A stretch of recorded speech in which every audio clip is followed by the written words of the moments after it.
Slaughter Zone, Mopi's city is a complete hellscape. A massive, shadowy dragon wreathed in blue flames descends upon the spires, turning the skyline into a graveyard. People are running for their lives, screaming as the sky turns into a storm of lightning and fire. There's nowhere to hide when the city itself is being torn apart. An army of undead suddenly swarms the streets, cutting down anyone in their path. The survivors realize this isn't just a random attack. It's the work of one man, the solo player known as Bai Yi. Zichuan, the president of the desolate Ghost Guild, can't believe what he's seeing through his telescope. He's shaking, realizing the gap between a top guild and the strongest player is an uncrossable ocean. The city gates are breached by waves of shadowy warriors. Mopi's was supposed to be a fortress, but against this legion, it's just a house of cards. Zichuan watches in pure terror as the dragon looms overhead. He knows that no single person should have this kind of power, yet Bai Yi is making it look easy. Bai Yi looks down at the chaos with a cold, singular red eye. He doesn't look like a hero saving a world. He looks like the monster that's come to end it. Perched on a throne of bone and shadow atop his dragon, he gives the order for his legion to advance. Every breath he takes seems to drain the life out of the surroundings. He thrusts his skull staff forward, and it instantly glows as he absorbs even more power. He isn't satisfied with mere destruction. He wants every shred of power this world has to offer. A tidal wave of blue-flamed skeletons charges forward, echoing his thoughts about the Myriad Worlds Game. This power was a gift, a second chance he wasn't about to waste. He perches on the dragon's back, looking down at the fallen city. To him, this is just another step in a journey where he can only afford to become stronger. He remembers where he started, locked at a single point of HP with only a year of life remaining. It was a death sentence that he somehow turned into a reign of power. Several months ago, things were very different on Blue Star. It was a sunny day, the kind of day where you'd never expect your life to be stolen from you. In a quiet room, a dainty hand pulls out each plug of the life support machines. A woman's voice whispers a cold farewell, telling her victim not to come looking for her in the afterlife. Su Mubai lies paralyzed in his hospital bed, forced to listen to his fiancée, Liu Ruyan, as she starts unplugging the machines keeping him alive. He's awake in his own mind, screaming for her to stop, but his body won't respond. He can only watch through half-closed eyes as his lifeline is cut.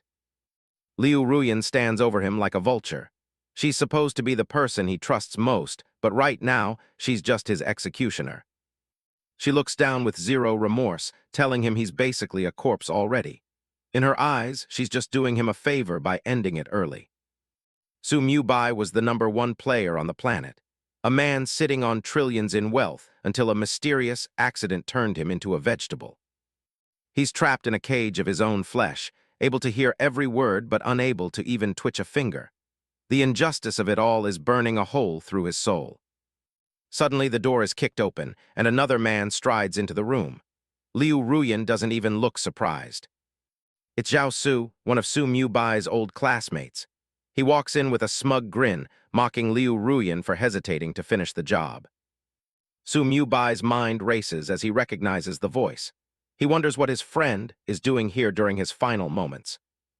Zhao Su doesn't hide his intentions, reminding Ruyan that Su Mubai's parents are dead, and his billions are waiting for her once he's gone.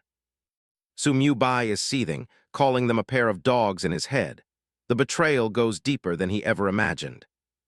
Zhao Su leans in, revealing that he's been planning this for 5 years, even going as far as putting Ruyan in Su Mubai's bed just to wait for this day. They embrace right in front of him, laughing about the car accident that failed to kill him. Ruyan even complains that Zhao Su was too sloppy for not finishing him off on the road. The man Su Mubai treated like a brother is the same one who tried to run him over. He's drowning in a sea of regret for ever trusting these two. Zhao Su reaches out to touch Su Mubai's face, looking surprised that he survived such a brutal crash. He's impressed by the toughness of his victim. He sneers, telling Su Mubai that not even a miracle from the heavens can save his life today. Zhao Su moves to finish the job, grabbing the mask and telling him to just go die already. He wants to make sure there's no coming back this time. Then his focus shifts back to Ruyan, and they start getting intimate right there in the hospital room. She giggles, asking him why he's being so impatient.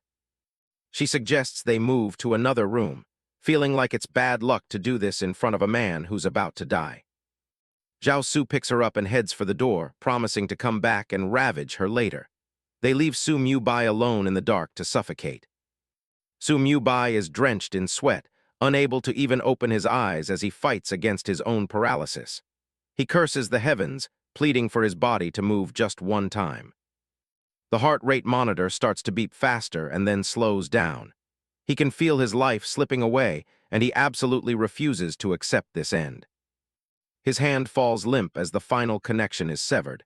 The world is fatting out, leaving him with nothing but his rage. Everything goes black, but his mind is still screaming. He won't let it end like this, not after what they did. Outside, the world is suddenly changing. People are stopping in their tracks, pointing at the sky in total shock. A massive, glowing portal appears over the city, pulsing with purple energy. A system voice announces that Blue Star has been selected for the Myriad Worlds Game. The announcement echoes across the globe, telling everyone that they'll be starting a brand new life from scratch. For some, it's a nightmare. For Su Mubai, it's an invitation. People look up at the towering skyscrapers as a countdown begins. In 30 seconds, the world they knew will be gone, and the game for survival will officially start. A mental download hits everyone on the planet, flooding their minds with everything they need to know about the Myriad Worlds Game. It's a lot to take in all at once. People on the street are freaking out. One guy thinks it's the coolest thing ever that info just appeared in his head, while the dude next to him is visibly shaking with nerves. They quickly realize this game is the ultimate equalizer. Without a paid system, all the rich elites who used to run the world are suddenly just as vulnerable as everyone else. In a luxury bedroom, Zhao Su and Liu Ruyan are staring at their own holographic screens. Zhao Su is sweating about the foreign races they have to fight, while Ruyan is fuming that her real-world billions are officially worthless. Zhao Su tries to sound tough, saying they just need a pulse to play. He sneers at the thought of Su Mubai, wondering if he's even capable of joining the game. Liu Ruyan just laughs it off. She's convinced that even if Su Mubai makes it in, his wrecked body will make him nothing but a useless anchor. The wait is finally over. The global countdown hits 0 and the transition begins. Across the world, billions of people are converted into digital data. Su Mubai feels the pull as his essence is swept up into the system's transmission. Su Mubai gasps for air, struggling to wake up and grasp this new reality. This is the reincarnation he never dared to imagine, his entire body drenched in a cold sweat. He struggles to pry his eyelids open, fulfilling the requirement for the system to confirm his identity. Heaven has just handed him a second chance, and he's not about to let it go to waste. Surrounded by a blinding white light, his resolve hardens. He refuses to just curl up and die. He's going to fight for every second of this new life. Beams of purple light erupt into the sky as the transmission goes full throttle. The old world is officially being left behind. On the ground, it's absolute chaos. Most people are looking around in a daze, wondering if this is really the end of the world as they knew it. Some can't handle the shock. One guy collapses to his knees, begging to go home because he never signed up for a life-or-death transmigration. But for others, this is a fresh start. A businessman throws his hands up in the air, ready to leave his boring life behind and embrace whatever comes next.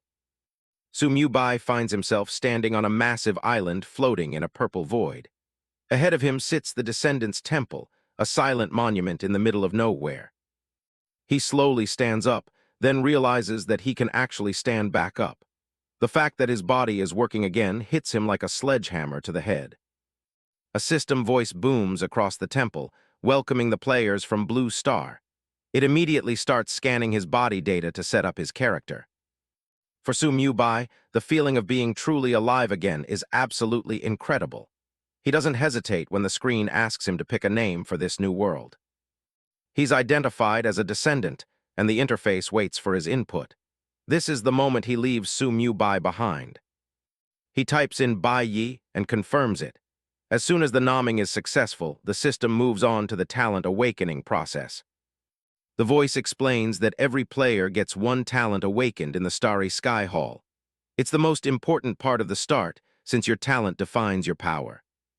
Talents are ranked from a lowly F grade all the way up to SSS. If you want to be a top-tier player, you better hope you roll something high. Bayi stares ahead, his face a mask of focus. He knows his entire future depends on this one roll, and he's praying his luck hasn't run out. A gold light erupts as the system congratulates him. He's managed to awaken an S-grade forbidden talent called Promotion. The skill allows him to promote any item by 1 grade for free, use resources to jump 2 grades, or trade lifespan to jump 3 grades and add a catastrophe trait. With his talent set, the system tells him it's time to choose a class. This is where he decides his role in the game. He looks at the 4 main categories: physical, magic, defense, and support. He's torn between going for a frontline warrior or a heavy-hitting mage. But the system has other plans. It detects that his initial attributes don't meet the requirements for most of the classes and starts crossing them off the list. Bayi is stunned as he watches his options vanish. He doesn't understand why he's being locked out of almost everything. Finally, only one class remains selectable: Necromancer. It's not what he expected, but the system doesn't give him any other way forward. He grits his teeth, frustrated that his choice was taken away before he could even think. But there's no going back now. The class selection is already a success. A bright burst of energy confirms the change. He's officially a necromancer, whether he likes it or not.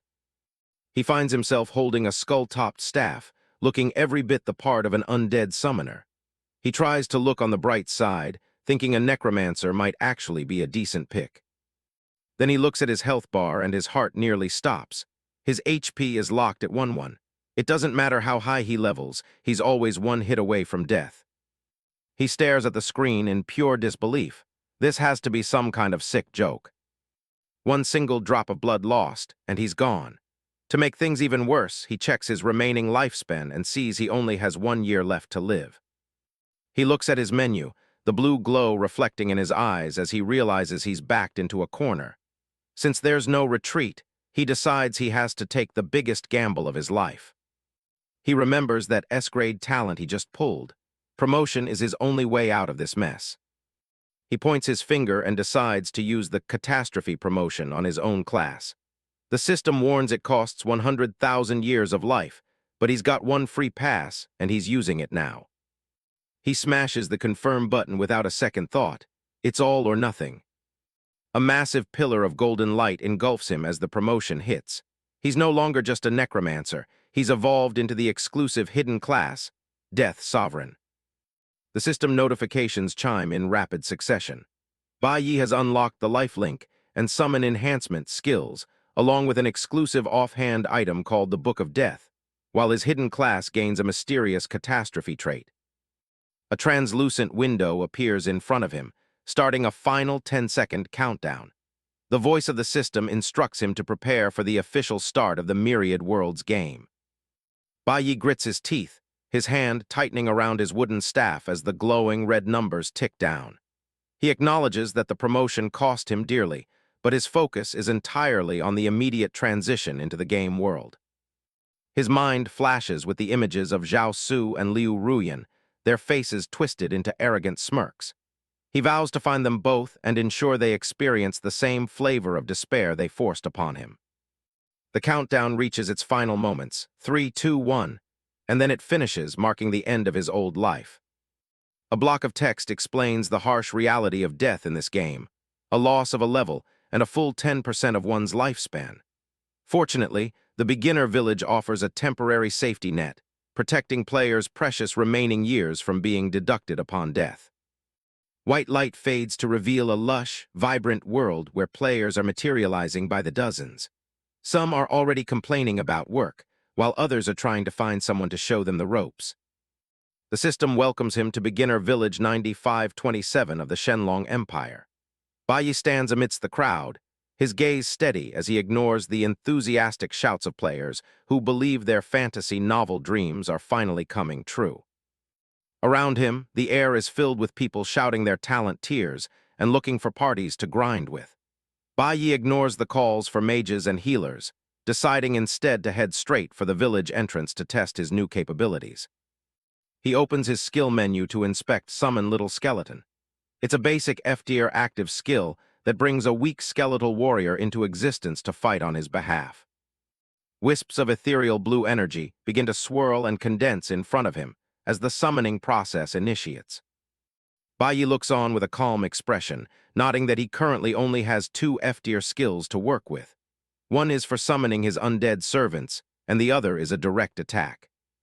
He scrolls to the next skill, Lifelink, an A-tier ability that allows him to tether his own life force to one of his summons. This instant cast skill is exactly the insurance policy he needs for his fragile health. The third skill, Summon Amplification, is a powerful S-tier passive. It significantly slashes his summoning times and cooldowns while granting massive stat boosts and increasing the number of minions he can control. A small, confident smirk plays on his lips as he reviews his arsenal. Having both an A-tier and an S-tier skill right at level 0 gives him a massive head start over the average player. His attention is drawn to a heavy, ornate tome floating in midair, the Book of Death. The book is a sovereign-exclusive item that cannot be traded, dropped, or destroyed. It pulsates with a dark energy, its secrets locked until he reaches higher levels. Burning orange flames lick around the edges of the book as it hovers. This law book is his personal guide to learning the most exclusive and powerful skills of the Death Sovereign. Bai realizes the book's first effect won't kick in until he actually hits level 1. Shrugging it off, he raises his hand to bring his first servant into this world. With a surge of blue fire and shadow, a skeletal warrior armed with a sword and shield rises from a circular portal on the ground. He blinks in surprise as a second skeletal warrior manifests right beside the first one. A system alert informs him that his Cataclysm trait has been triggered. The Cataclysm trait is a core part of his hidden class, doubling the effects of all his skills. He notes that several other powerful features remain locked behind level requirements. He begins walking down the dirt path with his 2 skeletal guards in tow. Despite their intimidating appearance, he can tell from their current aura that they aren't particularly strong yet. A bald player in polished green armor runs up to him, his eyes wide with excitement at the sight of the summons. He assumes Bai Yi has an A-tier talent and eagerly offers to team up for fast leveling. Bai Yi doesn't even slow his pace, giving the man a dismissive glance. He politely but firmly states that he prefers to level solo, leaving the armored player standing awkwardly in the dust. Near the village gate, other players watch him pass with skeptical looks. One man scoffs, loudly suggesting that summoner classes are likely too weak to even handle the low-level mobs. Further ahead, a group of players is struggling in a chaotic brawl against a flock of oversized chickens. They curse their luck as the level 0 mobs prove to be much tougher and faster than expected. Bai Yi pauses at the edge of the clearing, watching the frantic battle with a detached gaze. His skeletons stand ready at his side, their blue eye sockets glowing with unholy light. He focuses on one of the birds, and a stat window for a walking chicken appears. It's a level 1 mob with 100 hit points and enough attack power to make any unprepared player regret their life choices. A woman casting green magic nearby points him out to her teammate. They both stare in awe at his skeletons, realizing he must have pulled an incredible talent during the awakening phase. Bai Yi continues walking toward the deeper part of the woods, his skeletons trailing behind him. He assures the starring players that he has no intention of stealing their low-level kills. He knows his talent is far too powerful to waste time on simple farm animals. He needs something that will give him a real challenge and better experience. He looks deep into the dense tree line, his eyes scanning the shadows for something more substantial to hunt. He finds a group of red-eye rabbits lurking among the roots. They are level 2 creatures, and his skeletons immediately charge forward to engage them. The system warns him that these rabbits are known for their painful ramming attacks. Bai Yi looks at the level 2 stats and finds the flavor text's warning about the rabbit's target choice quite humorous. He immediately orders his 2 skeletal minions to butcher these rabbits. White damage numbers pop up as the summons easily overwhelm the small monsters. He stands back and watches the slaughter, enjoying the fact that he doesn't have to risk himself in melee combat. He decides to summon even more minions to speed up the process. Dark energy ripples from his hands as he directs his growing army. "Hack it to pieces," he commands, his voice cold and focused. A red-eye rabbit is caught in a pincer attack, blood spraying as the skeletal blades find their mark and finish the creature off. A notification confirms the kill, granting him bonus experience for defeating a higher-level mob. He checks the gains and decides that this is a much better pace for reaching level 1. Bai pulls up his status window to check his health. While his base HP remains a precarious one, he now sees 2 massive lifelink bars, each with 400 health, effectively shielding him from death. After wiping out the group of rabbits, he looks back at his 4 active skeletons and decides it's a solid start. With a purposeful stride, he leads his undead squad deeper into the forest to continue the grind. Bai stands on the dirt path, watching his 4 skeletal warriors effortlessly dispatch another group of red-eye rabbits. The glowing blue eyes of his summons cut through the darkness of the forest. A group of nearby players stop their own hunting to watch in awe as he strolls past. They whisper about his 4 skeletons, speculating that he must possess at least an S-tier talent to be ranking so high in Beginner Village 9527 already. A golden pillar of light erupts around Bai as a system notification chimes. He has successfully reached level 1, gaining a boost to all his stats along with a skill point and 15 free attribute points. He pulls up his character panel to review his current state, noting that while his level has increased, his HP remains fixed at a precarious 1 point. He realizes that he needs to prioritize spirit to strengthen his summons and agility to ensure he can evade any direct attacks. With a quick series of taps on his translucent interface, he allocates 4 points into agility and the remaining 11 into spirit. He completes the distribution with a satisfied nod. A wide, confident grin spreads across Bai's face, his eyes gleaming with a manic intensity. He looks at his stats one last time, ready to test the full potential of his modified class.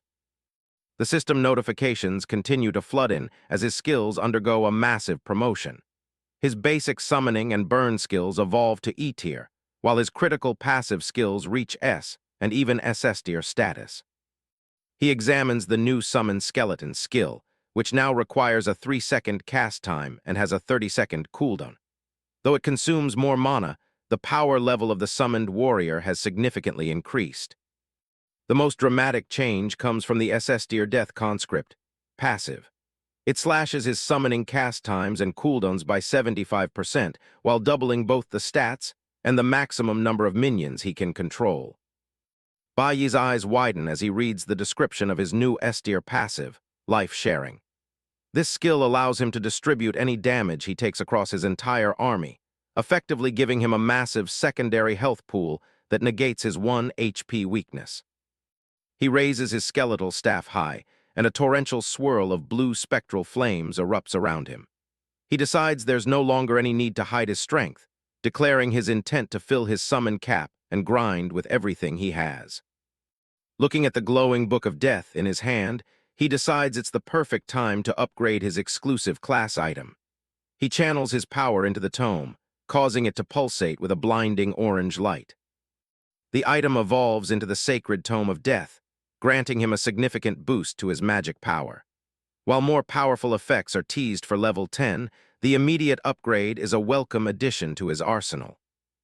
He sighs slightly at the modest magic power increase, but shakes it off as he prepares to move deeper into the forest. With his staff in hand and his spirit high, he declares that his true leveling journey has officially begun. From a bird's-eye view, Bai looks like a dark general as he marches through the woods.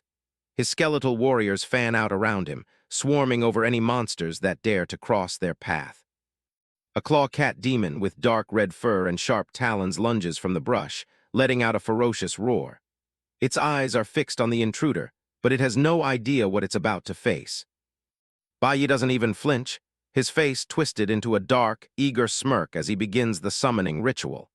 He calls forth the full weight of his 20-skeleton limit, the air around him crackling with necromantic energy. The forest floor becomes a chaotic battlefield as his skeletons overwhelm the cat demons. One skeleton raises its blade to execute a mob while Bai stands calmly in the center of the carnage, his staff glowing with power. A montage of combat alerts appears as he ruthlessly clears the area, defeating multiple level 3 claw cat demons. The constant stream of experience points culminates in another level up, bringing him to level 2. Half an hour of relentless grinding passes, and Bai Yi has become a force of nature. He leads a literal tide of skeletal soldiers through the forest, clearing everything in sight at a speed that defies common sense. He raises his fingers in a commanding gesture, shouting for his army to keep the pressure on. The forest echoes with the rattling of bones and the roars of the undead as they charge forward under his command. Bai Yi finally arrives at the entrance of a glowing red portal, the misty forest dungeon. He stands before the swirling energy with his massive army behind him, ready to conquer the first true challenge of the Myriad Worlds game. A system notification pings as Bai Yi steps into the forest of mist.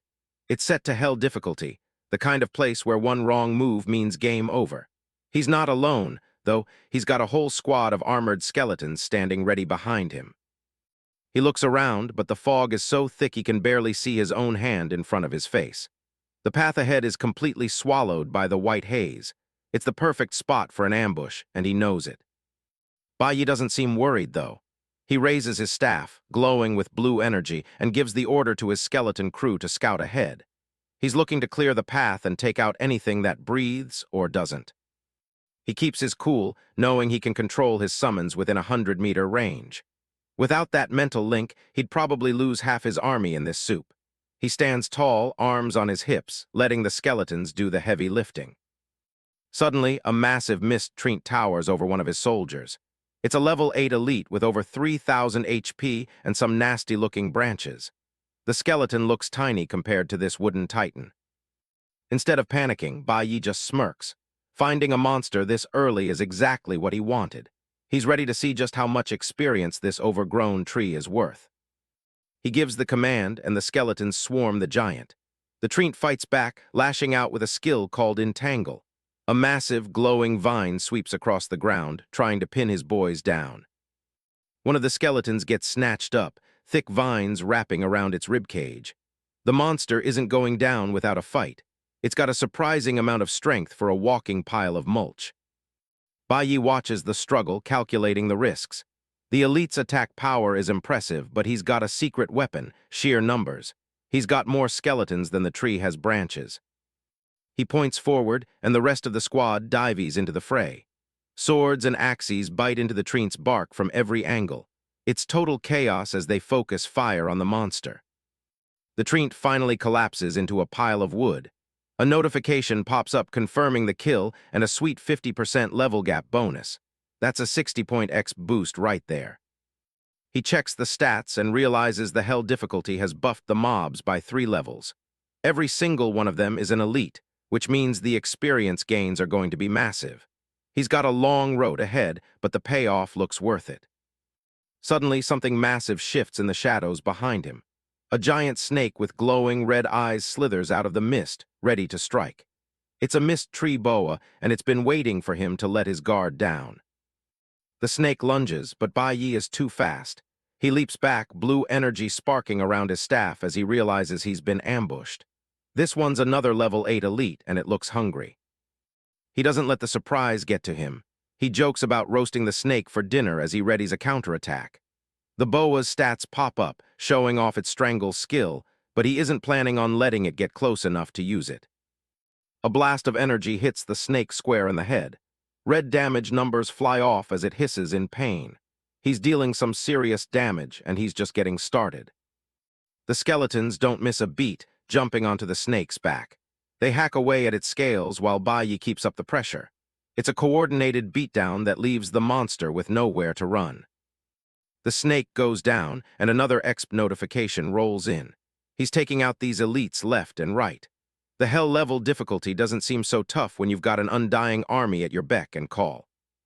Bai Yi takes a moment to breathe, a cocky smile on his face. His spirit attribute is 3 times higher than an ordinary necromancer's, but his spells still feel weak compared to his skeleton boys. He knows where his real power lies. A golden glow erupts from the snake's remains. It's an actual equipment drop, a tree boa belt. He reaches out to grab it, hopping for something that'll give him an edge. He inspects the belt, but it's just leather armor. He can't even use it, but he figures it'll still be worth a decent amount of gold. He tosses it into his inventory and keeps moving. He signals the squad to move out. They've got more ground to cover and a lot more monsters to find. The skeletons march ahead, their glowing eyes cutting through the fog. As they push deeper, the forest comes alive with threats. More treants and boas emerge from the trees, surrounding him.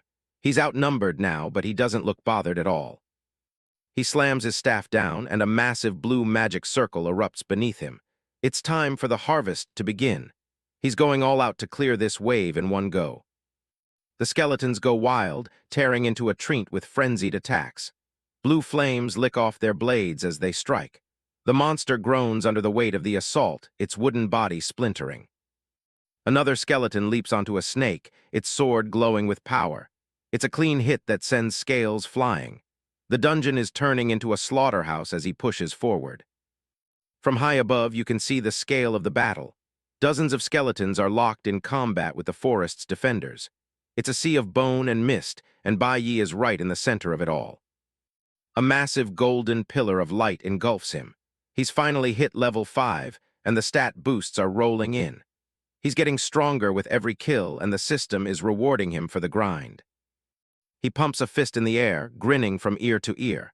The level up feels good, especially after all that work. He's one step closer to whatever goal he's chasing in this crazy game. The loot is piling up around him. A magic wand, a dagger, more leather gear, and even a few skill books. He looks over the hall, already planning how to turn this trash into treasure. Most of it's useless to him now, but it's still money in the bank. He pulls up his attribute panel to check his progress. His spirit is up to 108, but that HP is still sitting at a terrifying 1 out of 1. He really is a glass cannon, one hit, and it's all over.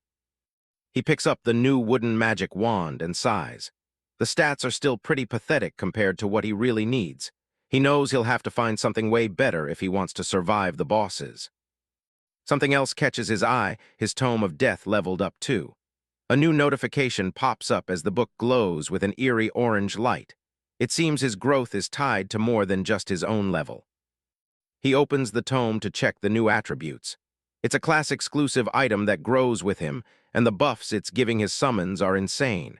It even has a special effect that unlocks at level 10. He's impressed with the numbers, 25 points added to all attributes and extra damage against the undead.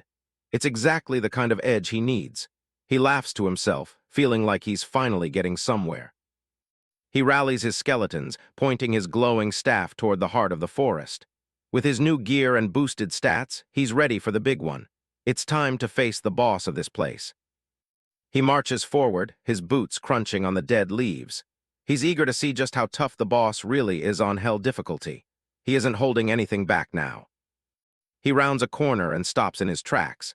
Ahead of him is a silver-grade boss and 2 enhanced elite guards. This is a huge jump in difficulty, and he knows it's going to be a brutal fight. The boss is a massive red serpent, the Mist Tree Boa King. It towers over the forest floor with 88,000 HP and an attack power that could probably one-shot anything. Those glowing red eyes are locked right on him. One of the guards, a smaller but still lethal-looking cobra, hisses as it readies to strike. It's an enhanced elite with over 8,000 HP and its own set of nasty skills. These guys are the real deal. Bai Yi rubs his chin, looking at the massive health bars.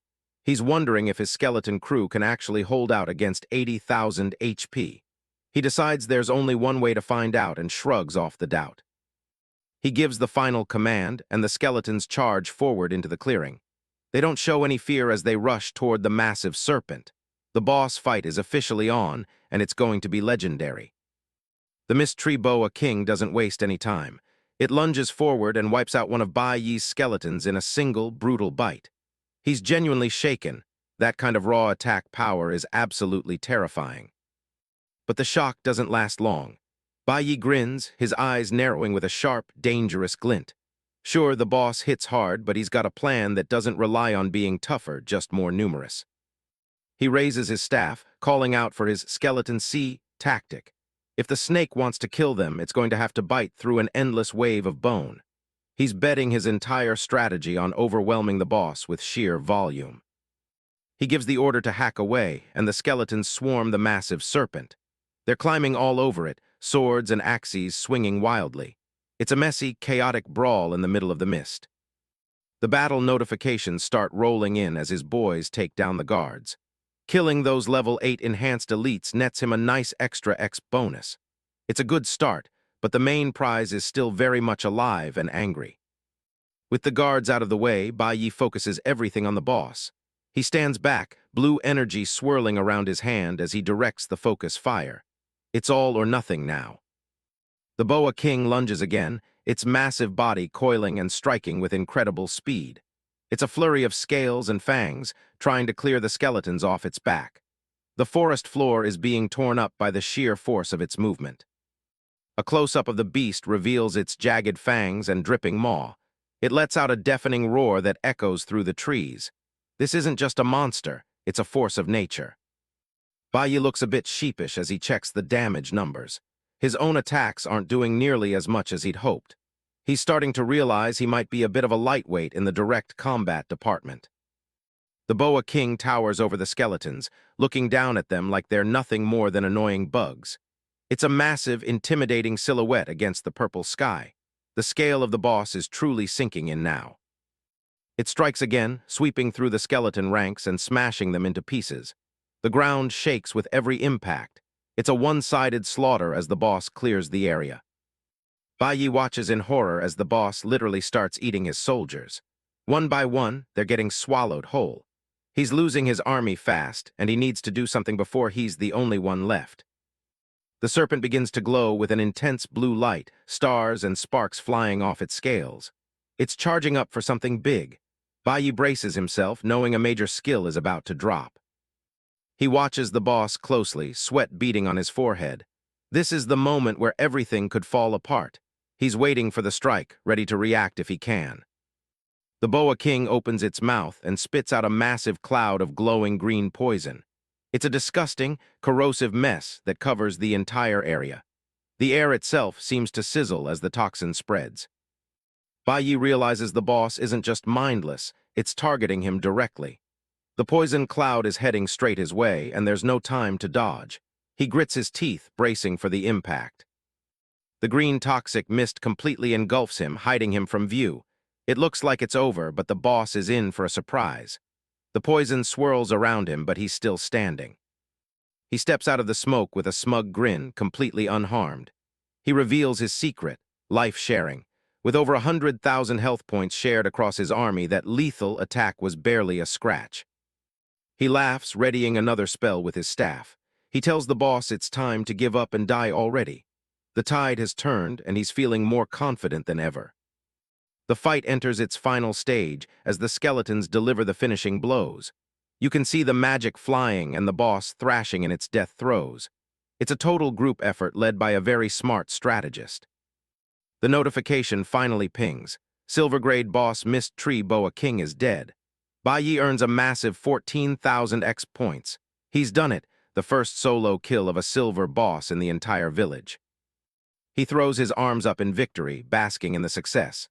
A global announcement rings out, congratulating White Knight for his achievement. He's just secured the first kill reward, a basic life soul stone and a gold coin. Back in Novice Village 9527, the announcement causes a complete meltdown. Players stop in their tracks, looking up at the sky in disbelief. No one can believe a solo player just took down a silver boss this early in the game. A few seasoned players huddle together, whispering about this mysterious White Knight. They're convinced he must have an S rank or even an SS rank talent. Anything less would make a solo kill like that impossible. Out in the fields, ordinary players are struggling just to kill chickens. One guy complains about how unbalanced the game is, being stuck as cannon fodder while others are slaying legends. The gap between the elites and the commoners is already becoming a canyon. A mysterious woman with long dark hair and a red cape, Wealthy World, watches the news from the woods. She's unimpressed by the announcement, simply stating that there will be other opportunities later. She seems like someone who's used to being at the top. Nearby, a skilled player named Maple Leaf Xiaxio is busy skewering a boar with his spear. He's clearly powerful, but even he has to admit that White Knight is on another level. He's not ready to take on a silver boss himself just yet. Xiaoxiao chats with Wealthy World about their new rival's power. He admits White Knight is stronger than him, which is a big deal coming from a guy like him. They're both trying to figure out just how high this guy's talent level really goes. Wealthy World, also known as Sister Wealthy, looks thoughtful as she considers the possibility of an SS-rank talent. She's already thinking 3 steps ahead, wondering how this White Knight fits into her plans. She isn't the type to let a player like that go unnoticed. A massive armored guy named Ah Wei and a small mage called Cotton Candy join the conversation. They're both blown away by the idea of an SS-rank talent and ask Wealthy World if she can get him to join their group. It's clear they want him on their side before anyone else snags him. Wealthy World smirks, confident in her own charm and influence. She's convinced there hasn't been a man yet who could turn down one of her invitations. She's ready to make her move and bring this rising star into the fold. Back with Bai Yi, his screen is being absolutely buried in friend requests. Dozens of glowing notification boxes pop up all at once, blocking his view. It's the price of fame, and it's hitting him all at once. He looks completely overwhelmed by the sudden attention. He's just a guy who wanted to kill a snake, and now everyone in the game wants to be his best friend. He isn't exactly a people person, so this is his worst nightmare. He doesn't have time for a social life, so he decides to just mass reject every single request. He's got bigger things to worry about than making new friends. His focus is entirely on the loot he just scored.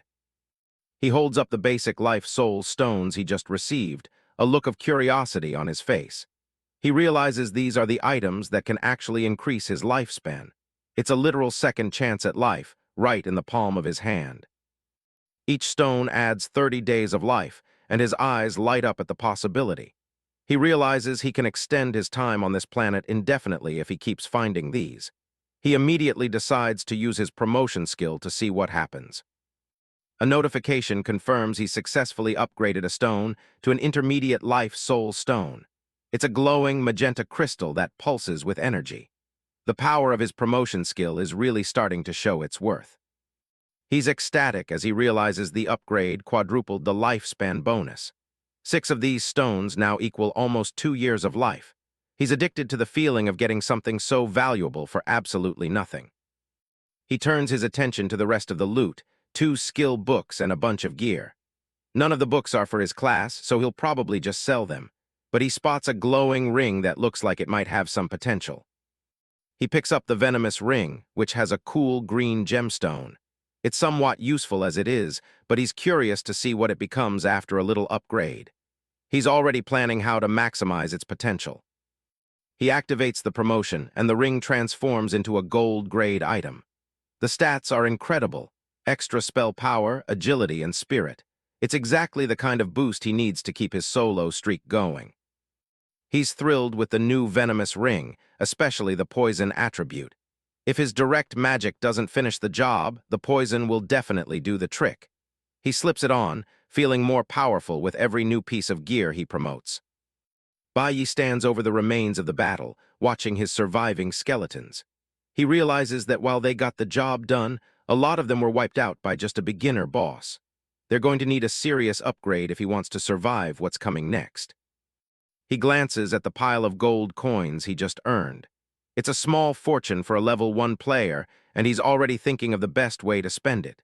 He decides to see if he can push his summoning skill to the next level. A glowing holographic interface appears, offering him several paths for his summon skeleton skill. He skips the basic promotion and goes straight for sublimate, looking to unlock the true potential of his undead army. He isn't interested in small steps. The system asks for 5 gold coins to finalize the sublimation, a price that makes Bai Yi's eyes widen. It's a massive investment this early in the game, but he knows that power doesn't come cheap. He takes a deep breath and confirms the trade.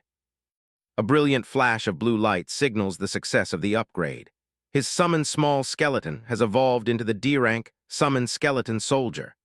Now, instead of just basic bone puppets, he can call upon specialized warriors and archers to do his bidding. Bai Yi raises his hand, and a new type of minion rises from the ground, a skeleton archer, crackling with blue soul fire. He's thrilled with the result, feeling like his 5 gold coins were well spent. He calls it his little cutie with a dark, satisfied grin. The stats for the skeleton archer pop up, showing impressive agility and a double-shot skill. It's a significant jump in power from the basic skeletons. The transition to the archer class has clearly given it a massive boost in combat effectiveness. He also checks the stats for the skeleton warrior, which now boasts high strength and a heavy strike skill. It's built for the front lines, ready to take hits and dish out massive physical damage. This is the foundation of a true army. Bai Yi looks over his new subordinates with pride, feeling that his Scourge army is finally starting to look the part. He commands them to spread out and continue exploring the forest. He's ready to see what these new soldiers can really do. The skeletons dash through the misty woods, their glowing blue eyes cutting through the darkness. Bai Yi follows behind, watching them work. The forest feels much less threatening with a squad of specialized killers at his side. They soon run into a group of level 8 elite goblins, but Bai Yi doesn't break a sweat. He calmly directs his ranged units to focus their fire on one target at a time. The battle is orderly and efficient, a far cry from the chaotic brawl with the boa. An arrow from one of his archers finds its mark, slamming into a goblin's head with a sickening thud. The impact is brutal, showing off the increased power of the upgraded summons. The goblins don't stand a chance against the coordinated assault. The skeletons finish off the rest of the goblins with ease, clearing the area in seconds. Bai Yi moves through the forest with increased speed, realizing his own attributes have grown as well. He decides it's time to move to a higher level area to keep the momentum going. The notification pings with more experience points as he leaves the battlefield behind. He's already level 8, and the bonus experience from killing elites is pushing him even further. He's moving at a pace that most players could only dream of. Back in the village, the air is filled with the shouts of players trying to form squads. Most are looking for ranked talents or higher to tackle the Mist Forest. It's a frantic, competitive scene as everyone tries to gain an edge. A burly man in heavy armor stands on a crate, shouting for people to join his hegemony guild. He met with skepticism from the crowd, who wonder why they should work for him. He looks like a typical boaster, but he has the numbers to back it up. To silence the doubters, he displays his S-rank talent, Born Leader. It's a powerful skill that allows him to form a guild for free and grants massive bonuses to all members. The glowing blue interface shows exactly how much faster they could grow under his command. The crowd's attitude shifts instantly as they see the 20% experience and drop rate bonuses. An S-rank talent is incredibly rare, and everyone wants a piece of that power. The recruiter is suddenly mobbed by eager players. The recruiter laughs, enjoying the attention, and tells everyone to line up and join one by one. He's already thinking about the grand plans he has for his new hegemony. He feels like he's on top of the world. Suddenly, a server-wide notification appears in the sky, drawing everyone's attention away from the recruiter. It's a pinned message, a luxury that costs a fortune this early in the game. The entire village stops to read it. The message is from Wealthy World, and it's a direct plea to Brother White Knight to accept her friend request. She claims to have important business to discuss. The fact that she used a 10 gold coin message just for a friend request is mind-blowing. The players in the village are stunned by the sheer display of wealth. A man with a goatee wonders aloud where someone could possibly get 10 gold coins so quickly. He's also curious about just how strong this White Knight must be to warrant such an expensive invitation. Out in the woods, Bai Yi sees the message and is genuinely impressed. He knows how hard it is to get that much gold, and he's intrigued by someone who would throw it away so casually. He decides it's worth a meeting and accepts the request. The two become friends, and Wealthy World immediately gets to the point. She offers to cover all his equipment and skills, and even throw in 100 gold coins as a signing bonus. It's an offer that sounds almost too good to be true. Bai Yi is skeptical and asks her why he should trust her. He's seen a lot of scams in his life, and he isn't about to sign his life away for a few gold coins. He wants proof that she's the real deal. Wealthy World doesn't hesitate. She tells him that to her, money is just a number. She offers to show him her talent as proof of her sincerity. She's confident that once he sees it, he'll understand why she can make such bold promises. She reveals her SSS-rank talent, God of Wealth. She stands surrounded by a literal rain of gold coins, her elaborate dress shimmering. The talent allows her to manifest money, increase her held currency daily, and ensures she never loses items on death. It's a game-breaking ability that explains her bottomless pockets. Bayi stares at the screen, his mind racing. He's seen some powerful things, but a heaven-defying talent like that is on an entirely different level. He realizes he might have just met the most important person in the game. Bayi stares at the SSS rank status screen, acknowledging that a God of Wealth talent is basically a license to print money. But for him, joining a team means the risk of his 1 HP secret getting leaked to the world.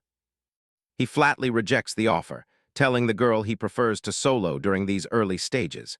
It's just safer to level up alone when one stray hit could end his entire run. Wealthy World is fuming. She's got the wealth and the power, yet this guy just brushed her off like she's nothing. She watches him walk away, her pride taking a serious hit in front of her team. Her teammates are just as stunned, wondering why anyone would pass up a chance to roll with an SSS-ranked talent. They figure they'll just have to prove they can handle the grind perfectly fine without him. Suddenly, her interface pings with a new message. Her expression shifts from annoyance to genuine curiosity as she realizes it's from him again. Bayi is actually looking to do business, offering up some spare equipment and skill books their team might be able to use. Wealthy World is immediately interested, never one to turn down a profitable trade. She breaks into a wide grin, eager to get her hands on whatever he's selling. She tells him she'll be waiting for his notification once he's done with his current business. The rest of the team starts getting hyped, realizing they might be getting a major power boost soon. Better gear means faster leveling, and they're all for it. Just then, a massive bronze-grade boss, the wild boar leader, spawns right in front of them. The team immediately shifts into combat mode, realizing this is their chance for a big kill. Wealthy World turns to her spearman teammate, asking if he's confident enough to take it solo. He looks ready to go, unfazed by the creature's massive size. To secure the global system announcement for the guild, he leaves the party to go for the solo kill. The others stand back and keep watch, making sure nobody else interferes with the fight. Wealthy World cheers him on as he charges toward the massive beast. It's a bold move, but they need that publicity to keep their guild's reputation on top. The spearman lunges forward, his weapon glowing with energy as he targets the boss's weak points. He's putting everything into this opening strike to set the pace of the battle. A direct hit connects, carving a massive chunk out of the boar's health. The impact sends a shockwave through the clearing as the beast let out a roar of pain. He doesn't let up for a second, dancing around the boss with a series of high-speed strikes. He's determined to end this quickly and prove his worth. The wild boar leader swings its massive club, nearly crushing him into the dirt. He barely manages to leap back in time as the ground shatters under the blow. He stays cool under pressure, looking for an opening in the creature's clumsy movements. He knows one mistake could be fatal, but his speed is keeping him one step ahead. Watching from the sidelines, Wealthy World is impressed by his refined combat experience. She's sure he's got this in the bag without any real trouble. Meanwhile, a system message flashes across the sky. Bayi just soloed a level 8 silver-grade boss, the Goblin leader. The massive experience bonus is more than enough to push his progress even further. Bayi stands in a clearing littered with goblin corpses, his level jumping up to 6. He's making progress much faster than anyone else in the starting zone, thanks to his skeletal army. Loot is scattered everywhere, and he actually sighs at the thought of having to pick it all up. It's a good problem to have, but definitely a bit of a chore after a big fight. He checks out a new skill book and a shimmering purple cloak he found among the loot. The mist cloak looks incredibly useful, even if he finds the design a little bit ugly. The cloak is a gold-grade item that significantly lowers his aggro, making it easier to slip past enemies without being noticed. For someone with only 1 HP, this is a literal lifesaver. He then picks up a jagged red accessory, the leader's emblem. He's clearly struck gold with this boss kill, finding gear that most players wouldn't see for levels. This gold-grade emblem gives a massive boost to his HP and mana, plus a nice buff to his spell critical chance. It's exactly what he needs to bolster his fragile build. As soon as he puts it on, his skeletons are already back in action, clearing out more mobs. But suddenly, a low growl echoes through the forest that makes him stop in his tracks. He notices one of his skeleton's health bars plummeting in an instant. Something much stronger than a regular goblin just entered the fray, and it's heading straight for them. The entire forest seems to groan as a dark, oppressive presence fills the air. A voice booms through the trees, demanding to know how Bones appeared in its territory. A system alert blares. He's triggered a hidden plot called Rigi's Nightmare. The Goblin King has fallen into a state of madness, and all his attributes have just been boosted by 50%. To make matters worse, the dungeon exit is now sealed shut. The only way out of this mist is to kill the king within a tight 2-minute window. Skeletons swarm the area as Bai Yi readies himself for a fight he didn't see coming. He's curious to see just what kind of king he's dealing with.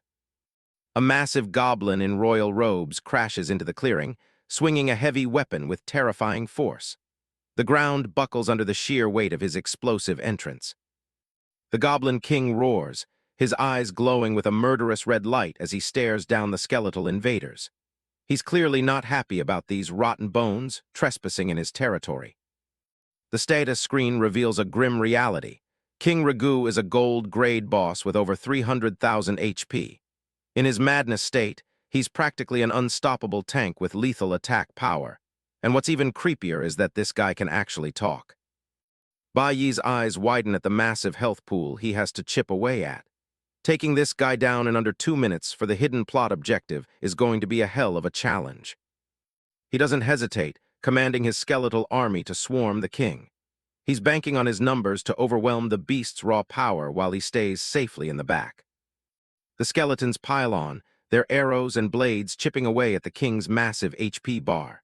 Damage numbers flood the air as the boss struggles to swat away the relentless undead. Ragu swings his massive club in a blind rage, smashing through the skeletal ranks with every blow. He's shouting insults at the filthy rotting bones as he tears them apart. A massive red energy blast erupts from the king, threatening to vaporize everything in its path.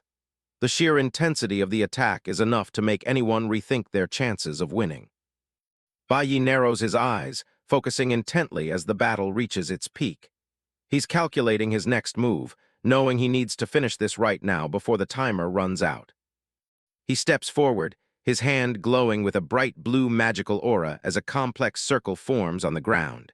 He's finally stepping into the fight himself to deliver the final blow. A surge of magic fired by Bai Yi strikes directly, catching the Goblin King completely off guard. The king cannot believe that a lowly ant could actually wound him like this. Skeleton archers rain arrows down on the massive goblin boss, chipping away at his health as Bai Yi coordinates the assault from the rear. The projectiles hit home with precision, keeping the pressure on the king without letting up for a second. Bai Yi watches the damage numbers fly, shouting for his summons to keep their focus fire on the target. He's betting everything on this offensive, confident that they can blast the creature apart if they stay aggressive. Enraged by the skeletal onslaught, Rigi roars a command to his own warriors to smash the filthy bones into fragments. Red lightning crackles around him as he prepares a devastating counterattack to reclaim his domain. The system reveals the stats of the goblin warriors, now in a madness state with their attributes boosted by 50%. This isn't just a regular mob encounter anymore. It's a high-stakes bloodbath against elite forces. A horde of red-eyed goblin lackeys charges into the clearing, their blades drawn and ready for slaughter. The sheer numbers of the berserk reinforcements are enough to make any normal player think twice about staying in the fight. Bai Yi's face paled as he realized the boss could summon his own minions, and in a berserk state, no less. He knows this fight just got a whole lot more complicated than he initially anticipated. Rigi sneers at the damn necromancer, explaining that he's already hidden his clansmen deep within the mist forest to lay this exact trap. He's determined to protect his territory from invaders at any cost. The Goblin King's eyes burn with a murderous light as he demands to know why he won't be let go. He's reaching his limit, and he's ready to end this battle once and for all with a final, desperate move. Rigi leaps high into the air, his massive form silhouetted against the dark sky as he prepares his heroic leap. He crashes down toward Bai Yi like a falling mountain, intending to crush the life out of him. A massive explosion of dust and debris erupts where Bai Yi was just standing, the impact shattering the ground beneath the king's weight. The force of the blow is terrifying, threatening to annihilate anything caught in its wake. Bai Yi barely dodges the direct hit, skidding back across the dirt while clutching his side. He's grateful for his shared HP passive, knowing that hit would have vaporized him instantly if he didn't have his summons to tank the damage. Narrowing his eyes, he prepares his next move, his magical energy flaring up once more as he focuses. He commands a new wave of summons to join the fray and bolster his defenses. Blue magic swirls around him as he brings more skeletons into existence, ordering them to prioritize the smaller goblins first. He needs to thin out the crowd before he can safely focus back on the king. The battlefield becomes a chaotic mess of bone and green skin as the skeletons lock in combat with the berserk goblins. Every strike is a struggle for survival in this high-difficulty dungeon setting. Bai Yi points his hand toward the charging ranks, shouting for his archers to let loose another volley. He's micromanaging every unit on the field to ensure maximum efficiency in the clearing process. Volley after volley of arrows finds its mark, dropping the goblin warriors before they can even reach the front lines. Rigi can only watch in horror as his reinforcements are picked off one by the skeletal archers. The Goblin King's expression shifts from rage to desperation as he realizes his tide of warriors is failing. He refuses to accept that his reign could end so ignobly at the hands of a mere human. Enveloped in a red aura of fury, Rigi screams that he will never become anyone's slave again. It seems his hatred for necromancers runs much deeper than just this simple invasion of his forest. A system notification pings. Rigi has entered his final berserk state, trading defense for massive boosts in speed and power. He's a glass cannon now, but one that can likely one-shot almost anything in his path. Bai Yi just scoffs at the boss's dramatic speech, calling him a noob for all the useless posturing. He readies a ball of blue energy, focused entirely on ending the fight right here and now. Suddenly, a global announcement flashes across his vision, celebrating a player named Maple Leaf Xiaoxiao for the first solo kill of a bronze-grade boss. He's a bit annoyed that his first kill glory was just snatched away by someone else. He shakes off the distraction, knowing he can't risk losing the bigger goal for the sake of small gains. He needs to stay focused if he wants to survive this disaster-grade encounter and reap the real rewards. His skeletons charge forward with renewed vigor, their blades glowing as they deliver massive hits to the boss. The damage numbers are astronomical, far beyond what any normal level 6 player should be capable of producing. Rigi is pelted with a final barrage of arrows and sword strikes, his massive health bar finally hitting 0. He collapses into the dirt with a heavy thud, the long battle finally coming to an end. The Goblin King's crown clatters to the ground as his eyes go dark, his body going limp after the intense struggle. It's a silent, undignified end for a creature that fought with such absolute desperation. Bai Yi walks over to the corpse, his expression neutral as he searches for any loot. He's surprised to find absolutely nothing dropping from such a difficult and high-level boss kill. He starts to wonder if this strange lack of rewards is tied to the hidden plot he triggered earlier. There's something unusual about this entire dungeon experience that doesn't follow the normal game rules. Somewhere else in the novice village, a player laughs maniacally about finding a treasure that can actually increase his lifespan. It's the kind of item that every top guild would kill to get their hands on. Guildmaster Hongtu sits proudly on a crate, basking in the praise of his sycophants who call him the #1 expert in the village. He's clearly enjoying his status as a big fish in a small pond for the moment. He scoffs at the announcement for Maple Leaf, dismissing it as pure luck and ordering his men to go find a gold-grade boss immediately. His lackeys quickly agree, throwing shade at White Knight while they're at it to please their leader. The irony is palpable as another voice in the background mocks the idea that anyone is actually invincible or capable of killing anything in this game. The arrogance of the top guilds is on full display here. But then another system message rocks the village. White Knight has just solo-killed a gold-grade boss. The collective jaw of every player in the vicinity hits the floor at the impossible news. Hongtu's smug face vanishes instantly, replaced by a look of pure shock and disbelief. He grips the life-extending crystal tight, wondering what kind of SSS-ranked talent this Bai Yi must have to pull off such a feat so early. In a far-off place, Xia Xiao stands atop the remains of a monster he just defeated, his face scowling as he hears the news about Bai Yi. Beside him, Wealthy World and the other teammates cannot hide their shared look of total disbelief. Wealthy World places a hand on his shoulder, trying to reassure him that the game has only just begun and they have plenty of time to catch up. She reminds him that she's by his side, though her gaze remains sharp and focused. Xiaoxiao manages a confident smile, hoisting his staff as he decides it's time for them to tackle the first dungeon. He's determined to reclaim his spot at the top of the leaderboards and outshine this new rival. Back in the Mist Forest, Bai Yi reads the latest notification. He cleared the boss in under 2 minutes, triggering the disaster grade difficulty increase. He realizes the real challenge is only just beginning for him. A spectral mask of Regi's face manifests in the air, glowing with an eerie blue light as it haunts the clearing. It's a chilling reminder of the king's final words and his refusal to be a slave. Bai Yi looks around in confusion, wondering what kind of bizarre event he's just kicked off in this dungeon. The blue energy swirling around him feels heavy and unnaturally cold. Visions of goblins trapped in cages and consumed by flames flicker before his eyes, showing a tragic side to their history. He can't help but feel a bit of sympathy for how they were treated before they became the monsters they are today. A familiar figure emerges from the blue smoke. It's the small skeleton Bai Yi summoned when he first started. He suddenly realizes that this tiny, weak summon was actually one of the goblins from those tragic visions. Regi's spectral soul begins to pour into the small skeleton, merging with the tiny, fragile frame. It's a bizarre sight, watching the essence of a powerful king take over the body of the lowliest minion. Bai Yi looks on in surprise as the air around the small skeleton begins to ripple with intense magical energy. Something is happening that wasn't in his original plan for the encounter. A blinding pillar of blue light erupts from the tiny minion, the silhouette within growing rapidly in size and stature. The transformation is violent and overwhelming, completely reshaping the clearing. From the fading light, a towering figure clad in heavy blue armor and a tattered red cape emerges, wielding a massive, jagged blade.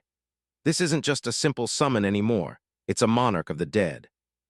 The system window flickers to life, revealing the terrifying truth. The small skeleton has become the Skeleton King, Rigu.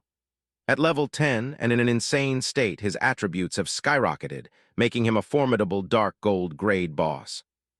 A cryptic message from the game warns that this creature, one of the most successful creations of ancient necromancers, shouldn't even exist in a novice area.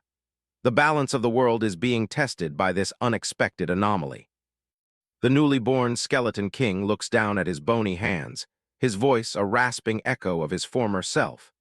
He laments that despite all his efforts, he couldn't escape the inevitable fate of becoming one of the undead.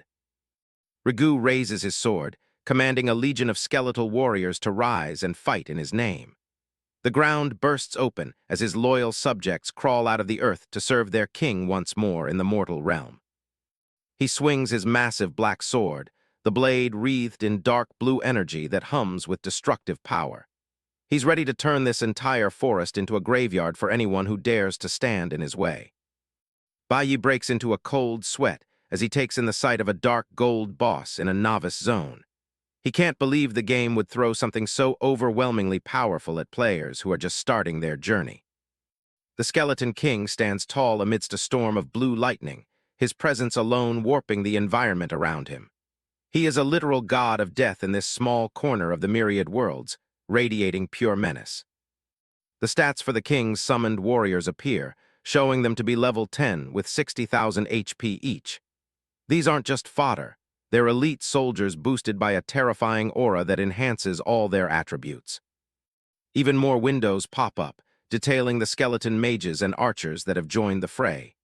Each one is a high-level threat, their power pushed even further by the aura of the dead surrounding the king.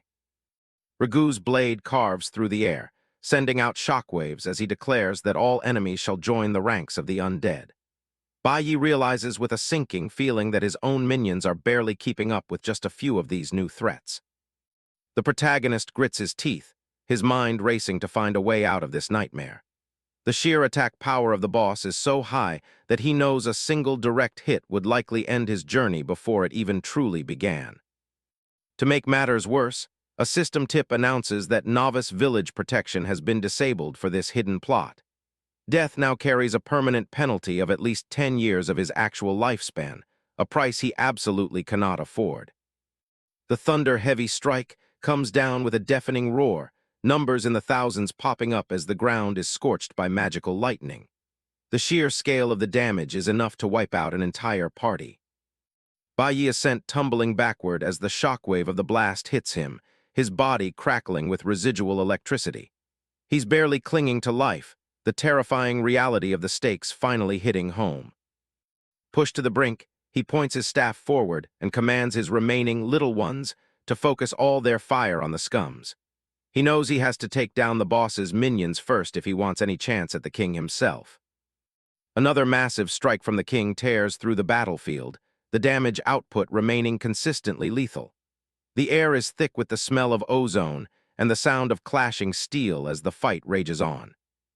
Bai Yi continues to direct his skeletal archers and warriors, desperate to keep the pressure on the elite undead. Every command is a gamble, every second a fight for his literal future in this world. He realizes that his current mana pool can only support 20 skeleton warriors, which isn't nearly enough to breach the king's monstrous defenses. He needs a power spike immediately to turn the tide. A risky idea takes hold as he stares at his minions, thinking about upgrading his skills to another tier. He decides to risk it all on a cataclysm promotion, regardless of the potential cost to his lifespan. Without a second thought, he crushes the pink crystals, absorbing their life essence directly into his body. The magical feedback is intense, a searing heat that threatens to tear him apart from the inside. The system confirms the successful absorption of 15 life soul stones, but warns that his remaining lifespan has dropped below 6 years. He's then presented with 3 branches for his skill evolution: warrior, archer, or mage. Bai Yi chooses the skeleton warrior branch, reasoning that he needs the extra health and durability to survive the king's onslaught. It's the safest bet in a situation where one mistake means certain death. A heavy price is paid as 5 years of his life are drained away, but the reward is a powerful C-rank mutation for his summon skill. The new skeleton warriors boast 500% max HP and doubled attack power. Glowing with a fierce yellow aura, Bai Yi laughs as he begins to summon his new, mutated soldiers into the fray. He's ready to see whose skeletal army is truly superior in this battle of necromantic might. The new stats for his warriors are incredible, with HP near 70,000 and attack power to match. They are no longer just cannon fodder. They are true elite units capable of standing toe-to-toe with the king's guard. One of his massive new warriors slams into Ragu, the impact dealing over 12,000 damage in a single blow. Bai Yi urges his little ones to hold the line, his confidence returning as the battle shifts. The clearing becomes a chaotic symphony of destruction as the 2 skeletal armies clash, bones splintering and magic exploding in every direction. Huge damage numbers fly across the screen as the battle reaches its peak. Bai Yi doesn't stop, continuously summoning more of his elite warriors as fast as his mana pool allows. He's overwhelming the boss with sheer quality and numbers, laughing as the fight continues to turn in his favor. Driven into a corner, the Skeleton King roars his title to the heavens, entering a final berserk state. While his offensive stats are boosted significantly, both his defenses are reduced by half, leaving him vulnerable. Bai Yi sees the opening and smiles, calling the king out for accelerating his own demise by lowering his guard. He orders a final, concentrated wave of summons to deliver the killing blow and end the fight. A massive explosion of energy rocks the forest as the combined might of Bai Yi's army hits the boss all at once. The final damage numbers are staggering, completely obliterating what remained of the king's health bar. Ragu's armored form begins to crack and crumble, his glowing eyes dimming as he whispers his final, unwilling words. The monarch of the dead is finally laid to rest, his soul released from the nightmare at last. The system confirms the kill of the level 10 Dark Gold boss, rewarding Bai Yi with a massive experience bonus.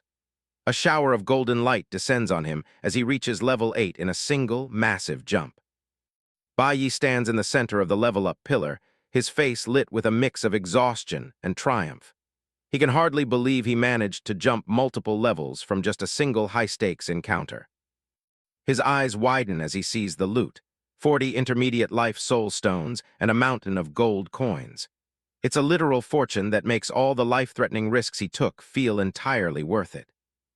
Another notification pops up, congratulating him on the first clear of the Mist Forest dungeon in his village. The additional rewards of attribute gems and more gold are just the icing on the cake for his victory. He calculates his new lifespan, realizing that after this tier of free cataclysm, he's gained back over 13 years of life. He can't help but grin, his gamble having paid off in the most spectacular way possible. However, the next message catches him off guard. He's credited with clearing the hell-level difficulty of the dungeon. This doesn't seem to match the disaster level he thought he was facing. Bai looks back at the clearing, a look of genuine confusion crossing his face as he questions the system's logic. He's sure he triggered a disaster-grade event, so why is he being rewarded for a lower difficulty? Outside the swirling red portal of the Mist Forest entrance, a crowd of players gathers. An armored man leads a group, shouting out a recruitment call for anyone brave enough to tackle the dungeon with his guild. Guildmaster Hongtu stands tall in his heavy plate armor, a confident smirk on his face as he fields requests from eager novices. He readily welcomes a young player into his ranks, his boisterous laughter echoing through the clearing. The surrounding players begin to buzz with excitement, their eyes drawn to a group arriving with high-tier gear. They immediately recognize the famous Wealthy World, whose presence makes the prospect of a successful run seem much more certain. Hongtu's head snaps around as he hears the name, his cocky demeanor shifting to one of intrigue. The arrival of such a well-known player changes the dynamic of the gathering significantly. Wealthy World approaches, her striking appearance and expensive level 5 equipment drawing envious stares from the crowd. Beside her stands Zio, looking equally composed as onlookers whisper about the sheer amount of money her gear must have cost. Hongtu greets her with practiced politeness, acknowledging the reputation she has built for herself in the game. Wealthy World responds with a graceful smile, modestly claiming that her fame is nothing compared to the widespread renown of the Hegemony Guild's master. Sensing an opportunity to assert his dominance, Hongtu suggests making the upcoming dungeon run more interesting with a wager. Wealthy World listens intently, her eyes narrowing slightly as she asks what kind of stakes he has in mind. With a flourish, Hongtu proposes a competition to see who can secure the first clear of the Mist Forest dungeon. He seems incredibly confident in his guild's ability to outpace any other group in the novice village. He leans in, his expression turning intense as he suggests that her financial backing and his tactical talent are a perfect match. He boldly states that if he wins, her entire group should join his Hegemony Guild, effectively merging their power. Hongtu waits for her reaction, a finger raised as he emphasizes the potential benefits of such an alliance. Wealthy World counters by asking what the reward would be if her group managed to take the first clear instead. She holds up 3 fingers, her smile turning sharp as she demands that his guild must perform 3 tasks for her should they lose the bet. She isn't about to let him dictate all the terms of their agreement. Hongtu laughs off the counteroffer, feeling certain that he won't have to fulfill any such promises. He seals the deal with a boisterous laugh, inviting her to lead the way into the dungeon. Before either group can step through the portal, a massive blue system announcement materializes in the air for all players in Novice Village number 9527 to see. It congratulates a player named White Knight for securing the first clear of the Mist Forest dungeon. The news hits Hongtu and Wealthy World like a physical blow, their confident expressions instantly replaced by masks of pure shock. Neither of them can believe that a solo player has already completed the objective they were just betting on. Hongtu's face contorts with rage as he realizes his elaborate bet has been rendered meaningless before it even began. He feels like a laughingstock, his pride wounded by the fact that White Knight has once again stolen the spotlight. Desperate to salvage the situation, Hongtu tries to pivot, suggesting they aim for the first clear of hard mode, since the normal difficulty record is gone. He's clearly rattled, sweat beading on his brow as he tries to maintain control of his guild. His attempt to save face is immediately derailed by another village-wide announcement. White Knight hasn't just cleared the dungeon, he has already secured the first clear of the Hell level difficulty. The notifications continue to pour in, revealing that White Knight has also become the first player to solo kill a dark gold grade boss. The sheer impossibility of these feats leaves the entire clearing in stunned silence. The ultimate blow comes in the form of a region-wide announcement that reaches the entire Blue Star Zone. White Knight, a player from the Divine Dragon Empire, is officially recognized as the first to solo clear a disaster-level dungeon. Hongtu is trembling with fury, his teeth bared as he curses the unfairness of the situation. He can't fathom how one person could achieve so much while he was still standing at the entrance making petty bets. Fuming and unable to bear the whispers of the crowd any longer, he barks an order for his men to follow him into the portal. He's no longer looking for glory, just a way to escape the humiliation of being outperformed so publicly. Wealthy World remains behind, watching the portal with a thoughtful and somewhat frustrated expression. Despite her companion's urge to enter, she decides to wait, realizing that the most prestigious rewards have already been claimed and there is no longer any need to rush.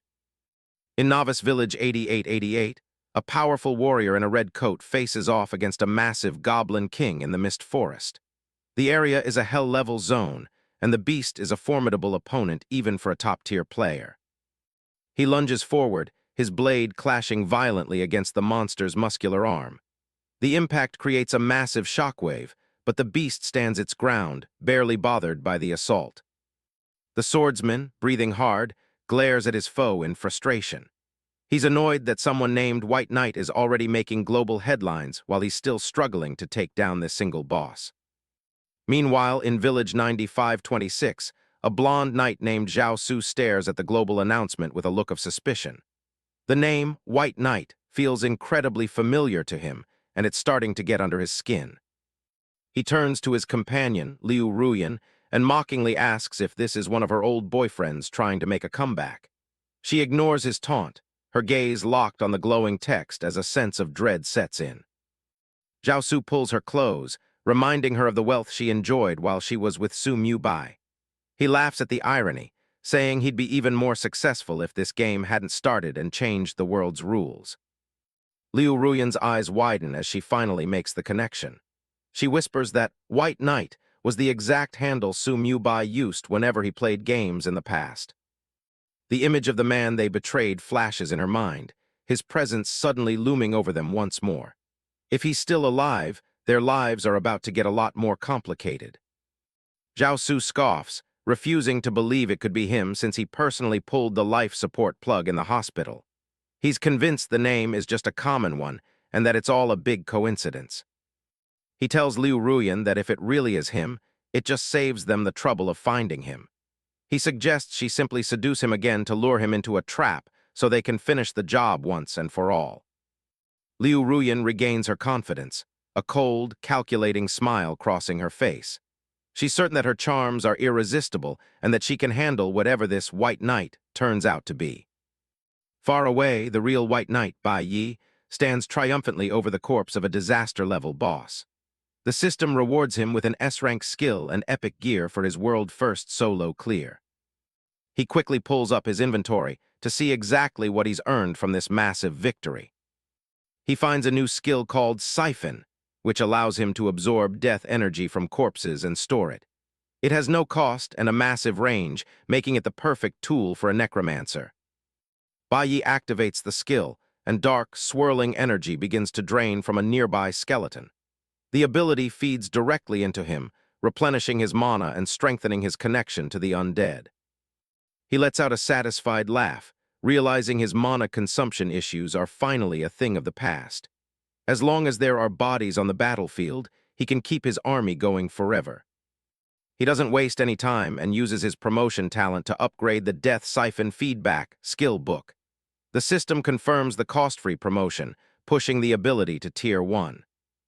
A golden light erupts as the skill evolves, permanently increasing its efficiency. He's now mastered the upgraded version, granting him even more power from every harvest. Looking at the massive corpse of the boss, he decides to see what kind of power he can pull from a high-level remains. "Let's test it out on you first," he says with a smirk. The results are staggering, as the system reports he's siphoned over 300 points of death energy from the Skeleton King's corpse. Tendrils of dark energy erupt from the remains like a storm, spiraling into Bai Yi's form until his energy storage hits its limit. He's overflowing with power, more than he ever thought possible. Even he is taken aback by the sheer amount, wondering if the boss's undead nature made its essence much richer than a typical monster. He turns his attention to the main prize, the Whisper of the Dead Robe. It's a sleek, epic-grade piece of gear that scales with his level, though it currently remains unidentified. He notes that this is likely the first epic item in the entire game zone. Since he doesn't have an appraisal skill yet, he decides to keep it safe in his inventory for now. But as he continues to search the remains, his eyes suddenly snap wide at a new discovery. He starts frantically digging through the loot with both hands, tossing aside bones and debris. He's determined to squeeze every bit of value out of the boss he's now killed twice. It's an absolute explosion of loot, with treasures of all kinds scattered across the ground. The list of rewards is massive, including gold coins, high-level gems, and several pieces of gold and dark gold equipment. He's essentially hit the mother lode. Among the treasures are multiple skill books for summoning different types of skeletons and a massive bone sword. He's practically inherited the boss's entire skill set. Finally, he finds a rare quest item called Hale's Crystal Ball, along with several soul remnants. It seems his victory has unlocked a path to an even greater challenge. The system prompts him to fuse 3 of his skeleton summon skills into a single, more powerful ability. He realizes he can combine his champions, archers, and mages into one elite force. He uses direct promotion to bypass the usual requirements and creates the Summon Advanced Skeleton skill. A golden vortex of energy marks the birth of his new, superior command. After checking the new skill's stats, he notes that it's already powerful but has room to grow. One more promotion could make it truly unstoppable. He examines the promotion tiers, seeing options that require massive amounts of gold or even his own lifespan. Opting for the free Tier 1 upgrade, he taps the promotion button. The skill level jumps to B rank, significantly increasing the number of elite skeletons he can summon at once. With his army upgraded, he turns his attention back to the mysterious crystal ball. He wonders what kind of secret or power lies within the glowing orb. A system message asks if he'll accept an epic grade quest called Hale's Legacy. It warns him of the extreme difficulty, urging him to consider the risks carefully. Bai Yi isn't satisfied with just an epic quest. He wonders if his promotion talent can be used on quest items as well. He reaches out and activates his talent on the crystal ball, pouring his energy into the orb. A sudden, violent surge of light erupts as the quest itself is forced to evolve. The gamble pays off beyond his wildest expectations. The quest is promoted to a legendary grade mission called Dylan's Sorrow, with difficulty beyond imagination. Without a moment's hesitation, he clicks accept. A massive, blue-flamed undead dragon roars on the screen as the legendary contract is officially sealed. He checks the final stats of Dylan's crystal ball. It's a legendary grade orb that scales with his level, granting massive boosts to his spell power and overall durability. Bai Yi grins, a glint of excitement in his eyes as he thinks about the massive boost to his critical hit chance. This single bonus has completely transformed his combat potential. He clutches the crystal ball, glowing with ethereal light, while the system notification confirms the incredible harvest. The loot from this clear has exceeded even his most optimistic calculations. With his business in the forest concluded, Bai Yi turns back toward civilization, ready for his meeting with a player known as Wealthy World. Outside the dungeon entrance, a woman in a striking red dress waits patiently, her long purple hair caught in the breeze. Beside her, a young mage in a wide-brimmed hat checks the time, anxious about their next move. The glowing orange portal ripples as Bai Yi finally steps through, his sudden arrival catching the attention of everyone nearby. Wealthy World's face lights up with a confident smile as she greets the man who just made global history. Bai Yi pauses, genuinely surprised to find a crowd, and especially the leader of a major faction, waiting specifically for him. He wonders if they've brought their wallets to do some serious business. Wealthy World wastes no time on pleasantries, asking straight away if he has the equipment he promised to sell. Bai Yi suggests they find a quieter spot, but she insists on trading right there in front of everyone. With a flick of his wrist, Bai Yi summons a mountain of gear, the various weapons and armor clattering onto the grass in a dazzling display. The sheer volume of loot is enough to make the surrounding players gasp in disbelief. Wealthy World is momentarily stunned by the quality of the haul, realizing the rumors about Bai Yi's strength were actually understatements. The onlookers whisper among themselves, convinced he must possess a legendary SSS-rank talent. He gestures toward the pile, asking if her group can actually handle such a massive transaction alone. Wealthy World's smile never wavers as she assures him that her pocketbook is more than deep enough. The crowd looks on in shock as they identify several pieces of high-grade equipment that haven't even been seen on the server before. Even the seasoned veterans in the group are wide-eyed at the variety of skill books he's just tossed out. Bai Yi begins listing his prices with cold efficiency. 5 silver for black iron, 20 for bronze, and 20 gold for the rare D-rank skill books. Wealthy World doesn't even blink at the high costs, agreeing to take every single item he's offering. Wealthy World reaches into her pouch and tosses a heavy bag of gold coins toward him, the sound of clinking metal echoing through the quiet clearing. Bai Yi catches the bag effortlessly, feeling the weight of his first massive payday in this new world. He gives her a slight nod, satisfied with the transaction so far. Wealthy World leans in, her eyes narrowing with interest as she asks him to bring out the real good stuff she knows he's hiding. He smirks, admitting that while he has better gear, the price won't be cheap. He reveals a collection of gold-grade equipment and a C-rank skill book that pulses with a vibrant energy. The crowd erupts in a frenzy at the sight, as items of this caliber are currently considered priceless treasures. Looking at the new prices, Wealthy World admits that she's temporarily short on cash for such high-tier items. Bai Yi remains unbothered, offering to let her take the gear now and settle the remaining debt by the next day. He's not worried about her backing out, as the system trade contract is ironclad and impossible to break. To him, this is just a smart investment in a future business partner. He holds up a special skill book, nodding that its price is non-negotiable at 500 gold coins. Wealthy World stares at the book, her expression shifting from calculation to pure excitement. The skill is revealed to be Resurrection, a highly coveted priest-class ability that allows a player to revive their teammates after a wipe. It's the ultimate survival tool for any top-tier guild. The young mage beside Wealthy World nearly jumps for joy, her eyes sparkling as she realizes they've just secured one of the rarest skills in the entire game. With a firm handshake, the deal is sealed, and both parties walk away satisfied with the trade. Wealthy World promises to have the rest of the gold ready within 24 hours. As she walks away, Bai Yi watches her thoughtfully, recalling the details of her unique talent. He realizes her financial power comes from a source most players could only dream of. Her god of wealth, talent allows her to summon a literal money tree once a day, which provides a random amount of gold coins just for shaking it. It's the kind of economic advantage that explains her bottomless wealth. Bai Yi calls out to her, proposing a second deal involving rare life soul stones. He offers her the chance to take the first clear of the nightmare-level mist forest if she meets his conditions. His price is steep. He wants all the life soul stones from her first clear rewards, plus any she's currently holding. It's a gamble, but he knows she can't resist the glory of a top-tier clear. Wealthy World agrees instantly, her eyes bright with the prospect of another major victory. She's more than happy to trade utility items for a spot in the history books.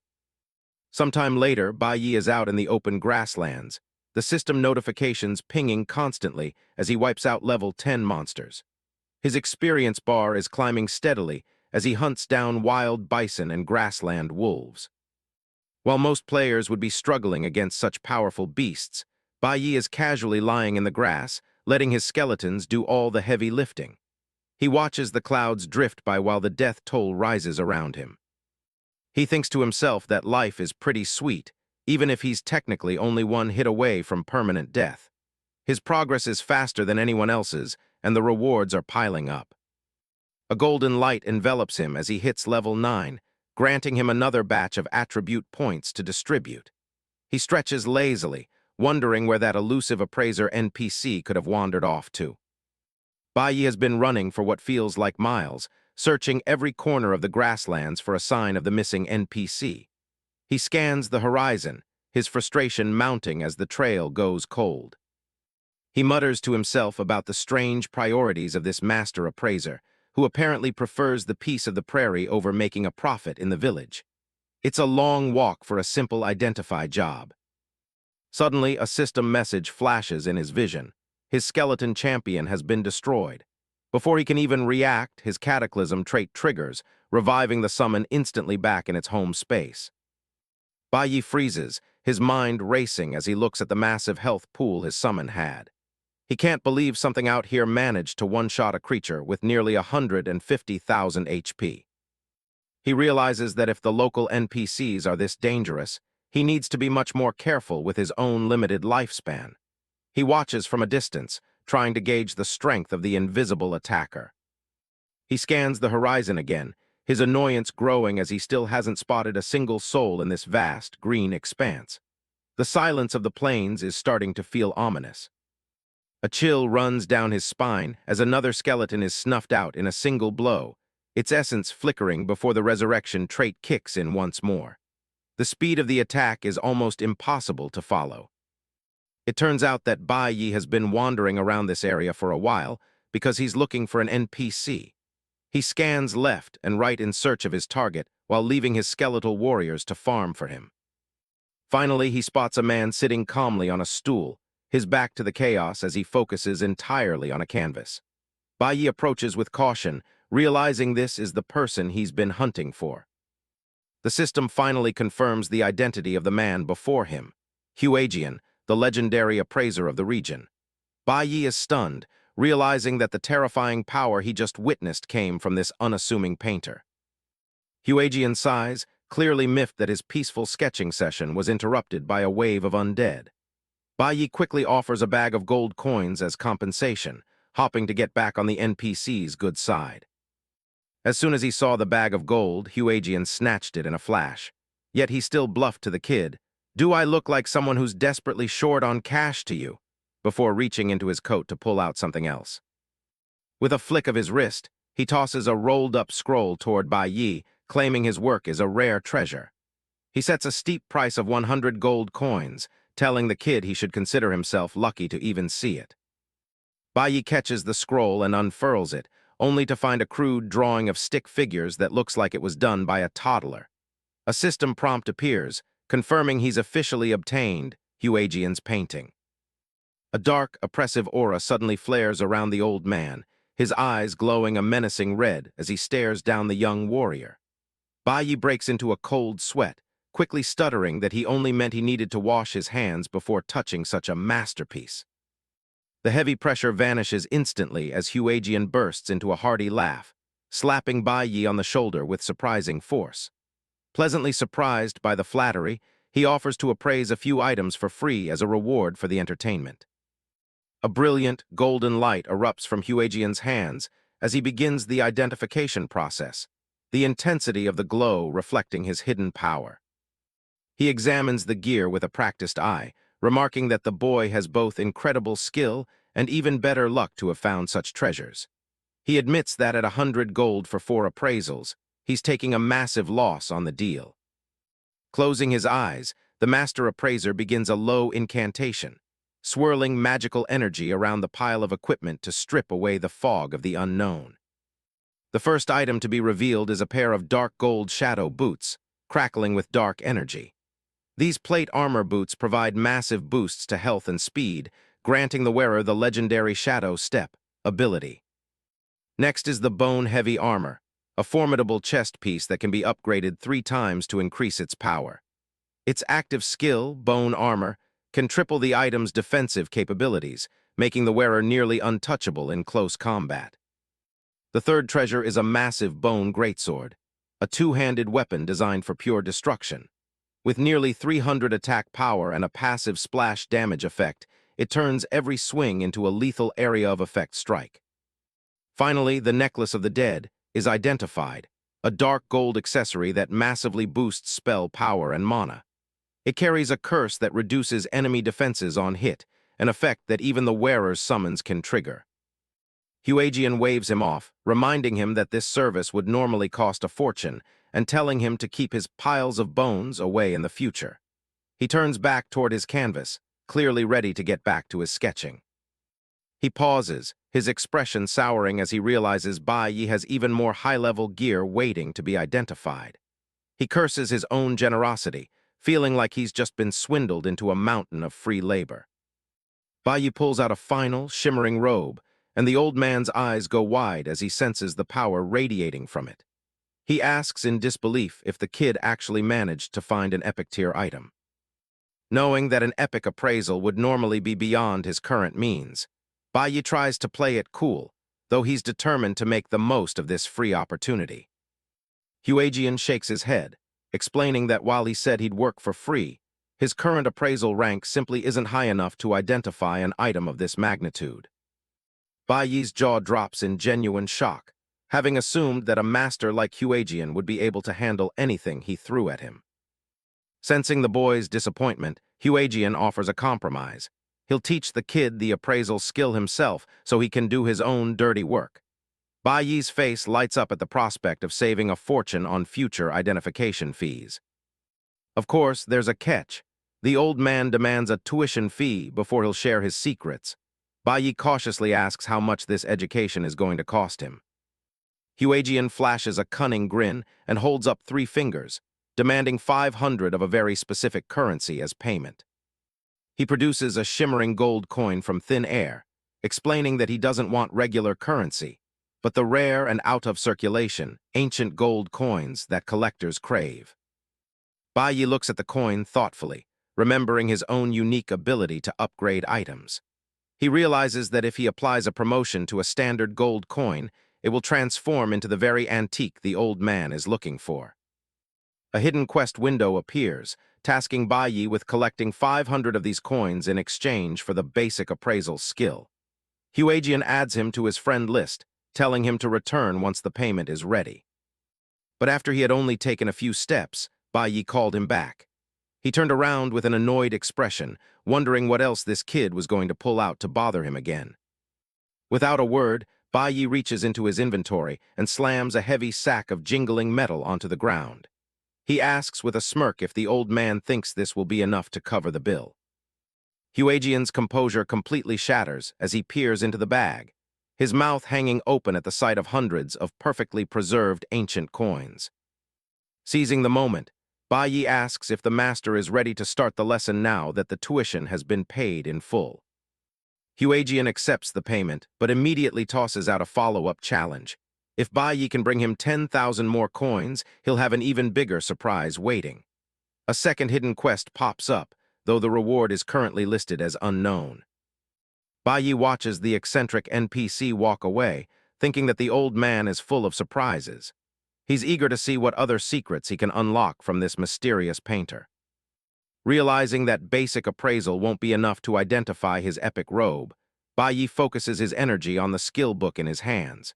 He decides it's time to push his limits and triggers a promotion on the skill itself. A pillar of light descends from the sky as the system announces his new hidden secondary profession, Intermediate Appraiser. He's learned the higher-tier skill, granting him a better chance at identifying rare gear. The golden energy washes over him, solidifying his new status.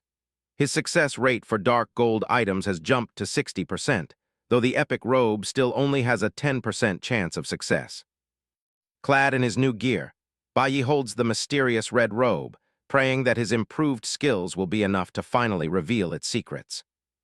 A loud buzzer sounds as the attempt fails instantly, a large 10% graphic appearing in the air as if to mock his bad luck.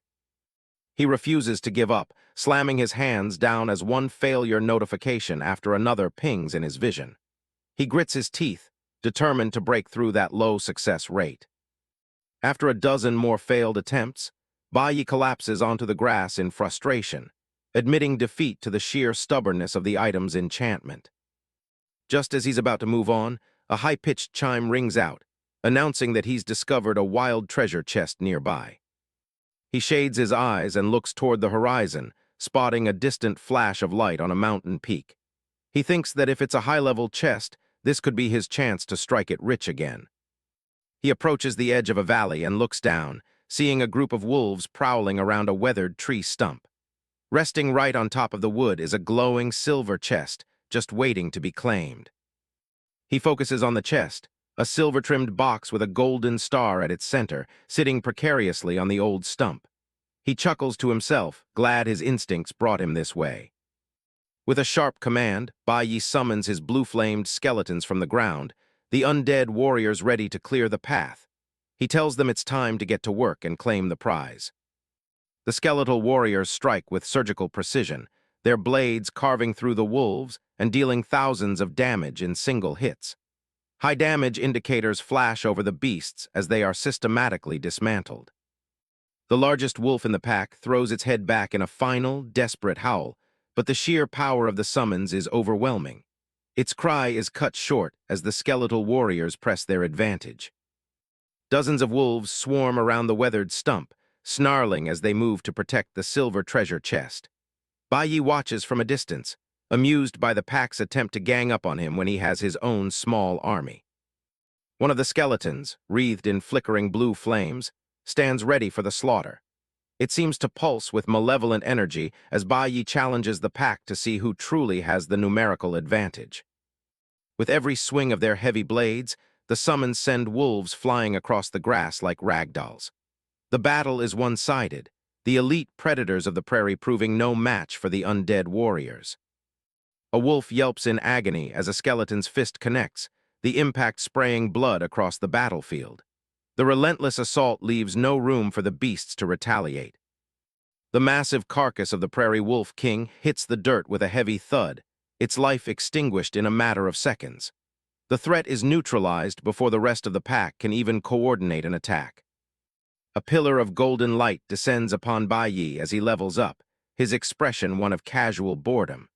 He remarks that the fight was over so quickly he didn't even have time to summon his full force of skeletons. System windows chime in rapid succession, detailing the massive experience gained from slaying the silver rank boss and its elite guards. Bai Yi pockets a substantial amount of gold and silver coins from the remains of the pack. Along with reaching level 10 and gaining 15 free attribute points, he is awarded the exclusive title, Far Ahead, for being the first player in the region to reach the milestone. He ignores the accolades for a moment, his eyes fixed on the silver chest ahead. As he walks through the aftermath of the battle, stepping past the fallen wolves, Bai Yi considers his unique ability. He wonders aloud if his promotion skill, which has worked so well on gear, could be applied to a wild treasure chest. A glint of curiosity shines in his eyes as he reaches the stump, a confident smirk playing on his lips. He decides it's definitely worth a shot to see just how far his luck can be pushed. He activates the skill, and the silver chest is immediately engulfed in a blinding flash of orange and white light. A system prompt rings out, confirming that the promotion was a success, leaving the chest radiating with even greater power.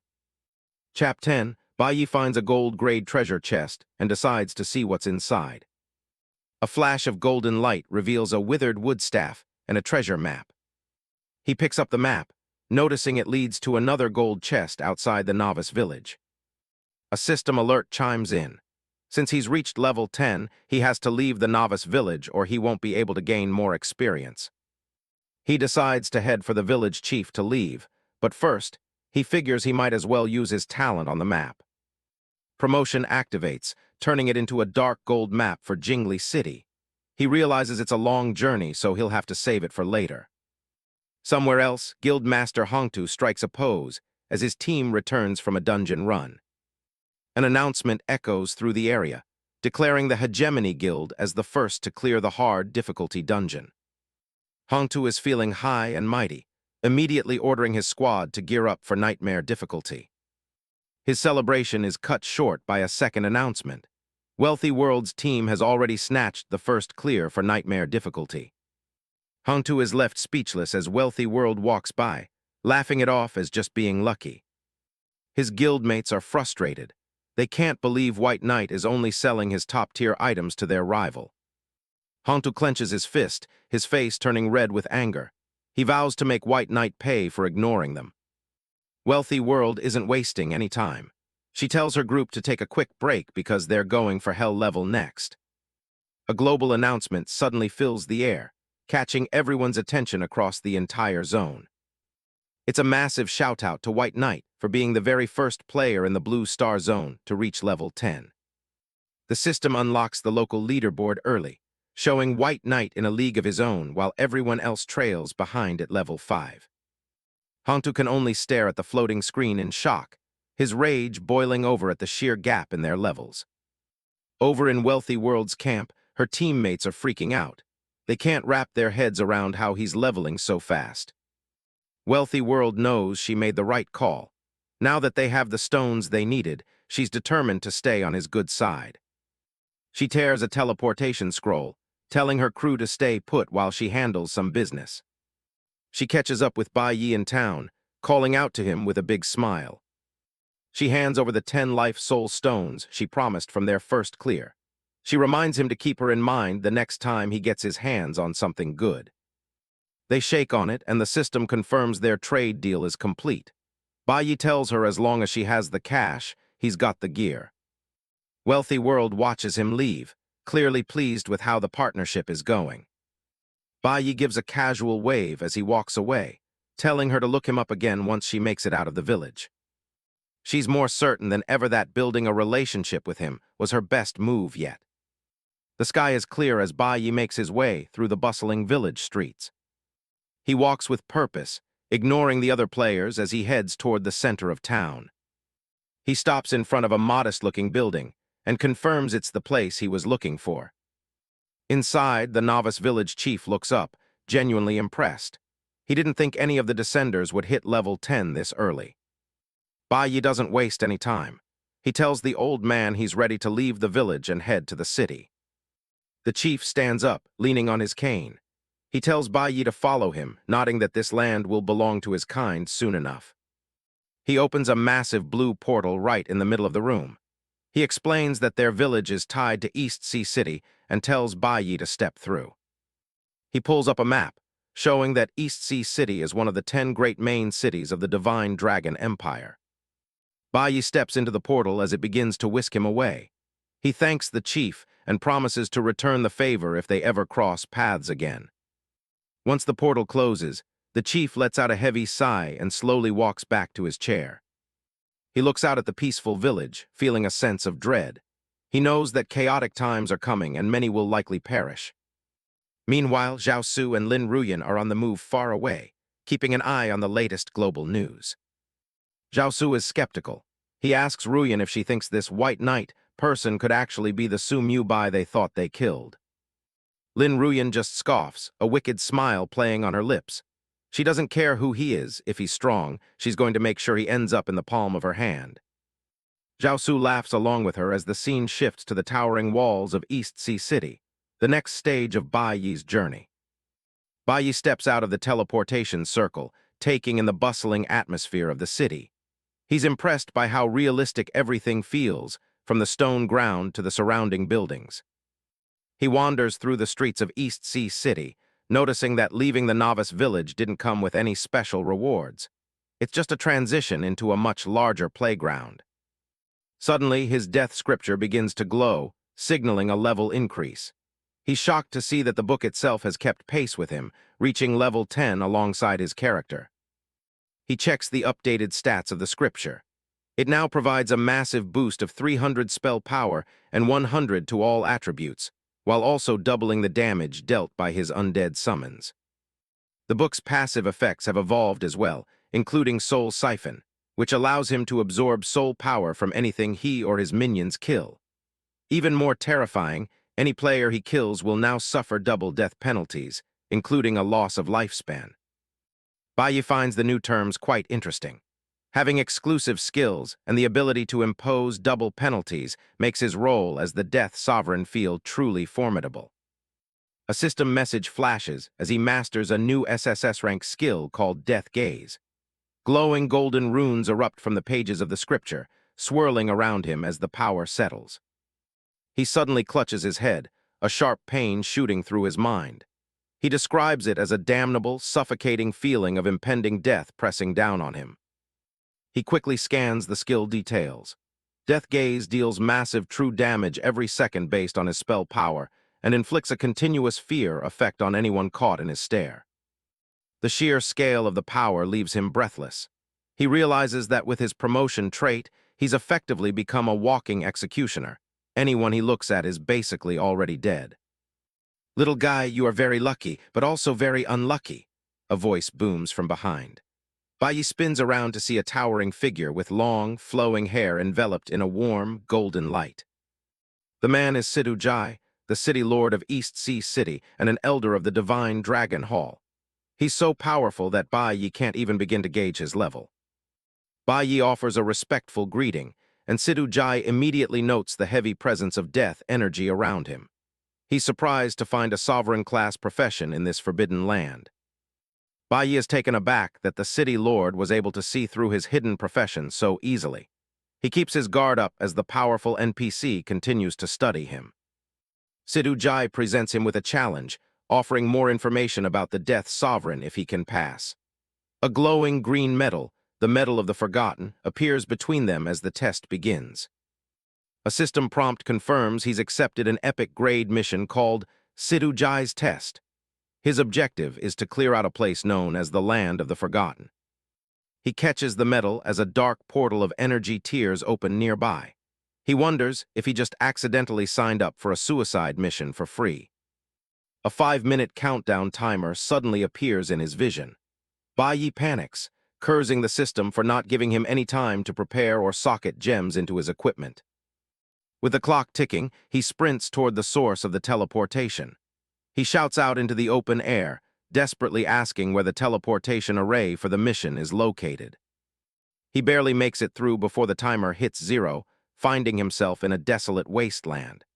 The system notifies him that the mission has officially started, and he has 72 hours to achieve 100% exploration. He stands alone in the middle of a vast, ruined desert under a pale, sickly sky. The mission is officially on, and the pressure to clear the area in time is weighing on him. Knowing he's far from safe in a place like this, he immediately begins summoning his minions. He'd rather have a small army protecting him than face the unknown alone. He checks the stats of his new skeleton mages. They are incredibly tanky with high spell power, and they've already mastered level 9 fireball spells that deal heavy magic damage. Seeing his forces ready for battle brings a smirk to his face. With these mages providing support, his total firepower is on a completely different level now. He rounds a corner and stops dead in his tracks. A massive horde of gray, hulking figures is rising from the sand right beneath his feet. These aren't just normal monsters, they're level 20 skeletons, and there are hundreds of them. The system labels them as weak existences, though their sheer numbers say otherwise. Bai doesn't hesitate for a second. He points toward the enemy horde and commands all his forces to launch a full-scale attack. His summons tear into the skeleton horde, but Bai is disappointed by the results. Even with a level gap bonus, these monsters are giving him way less experience than the bison back at the village. Since there are plenty of targets to go around, he decides it's the perfect time to test out his new toy. He focuses his energy, preparing to unleash Death Gaze. Massive, glowing eyes manifest in the sky, staring down with a terrifying intensity. Under the weight of his gaze, the level 20 skeletons are instantly disintegrated, massive true damage numbers popping up over the battlefield. He walks calmly through the remains of the horde, hands in his pockets. He's impressed that the skill could clear out an entire group in a single hit. He pauses for a moment, clapping his hands together as he thinks about his next move. He figures it's best to fill up his mana before moving deeper into the wasteland. He opens the death scripture to check his soul points, but finds them still at 0. He's confused, as he's certain he should have siphoned plenty of souls from that last group. "Who?" he calls out, sensing another presence nearby. A translucent blue figure emerges from the ground, surprising him. The spirit introduces himself as Road, one of the Forgotten. He's a level 20 elite soul form, completely immune to any physical damage. Road explains that everyone in the land of the Forgotten is suffering from a curse that has locked their souls away. Bai Yi realizes this is why he hasn't been able to siphon anything and asks how the curse can be lifted.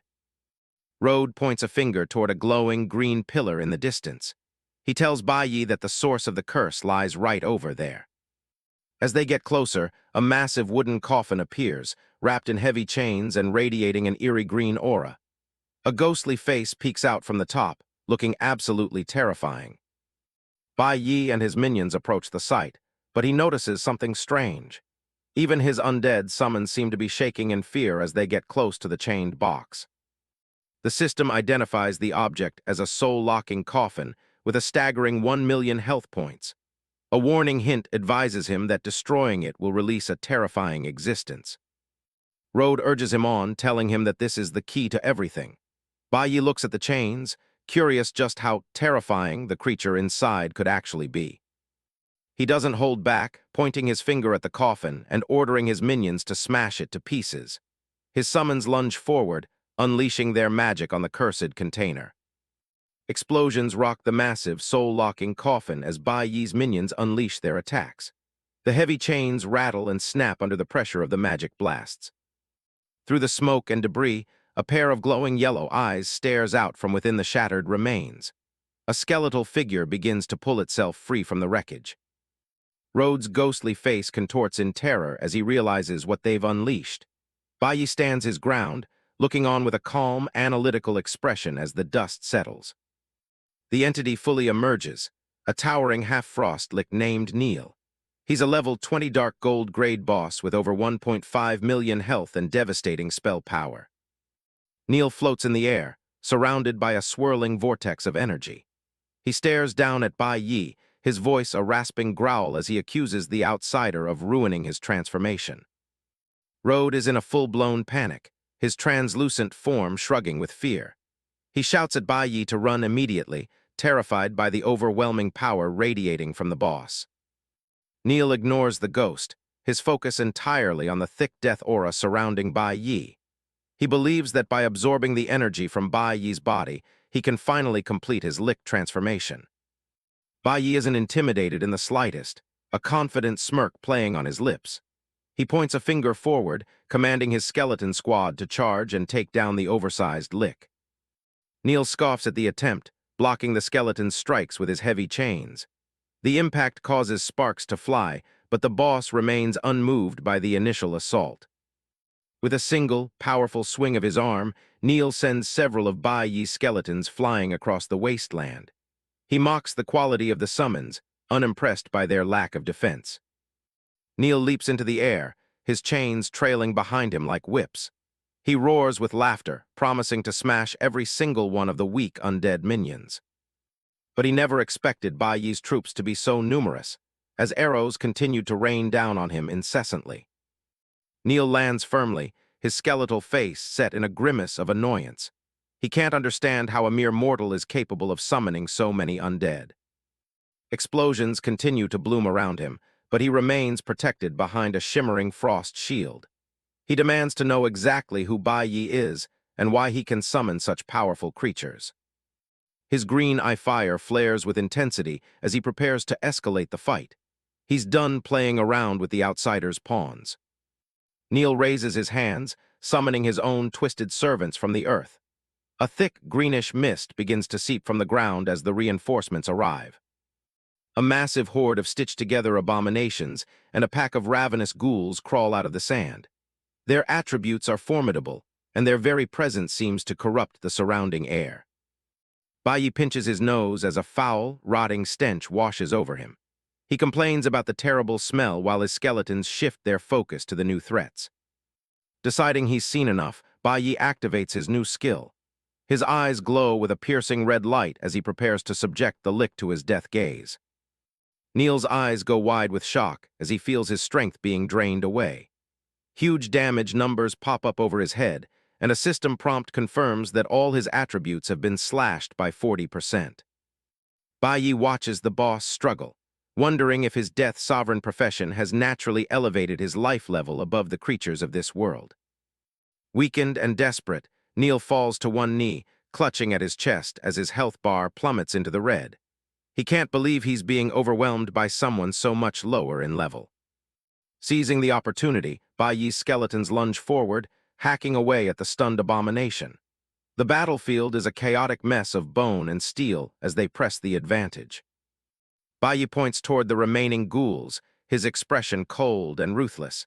He commands his minions to wipe them all out and leave nothing standing. Neil screams in agony as the final blow connects, his body disintegrating into ash. He laments his fate, refusing to accept that he will be forgotten in this wasteland. A massive orb of soul energy erupts from the fallen boss, flowing directly into Bai Yi. A flurry of system messages confirms his victory and his jump to level 12. Bai Yi clenches his fist, feeling the surge of new power coursing through him. He's satisfied with the outcome, glad that the fight was resolved so quickly. He walks over to where Neil fell and picks up a glowing gold item. It's a fragment of a cursed crown, a dark gold grade piece of equipment.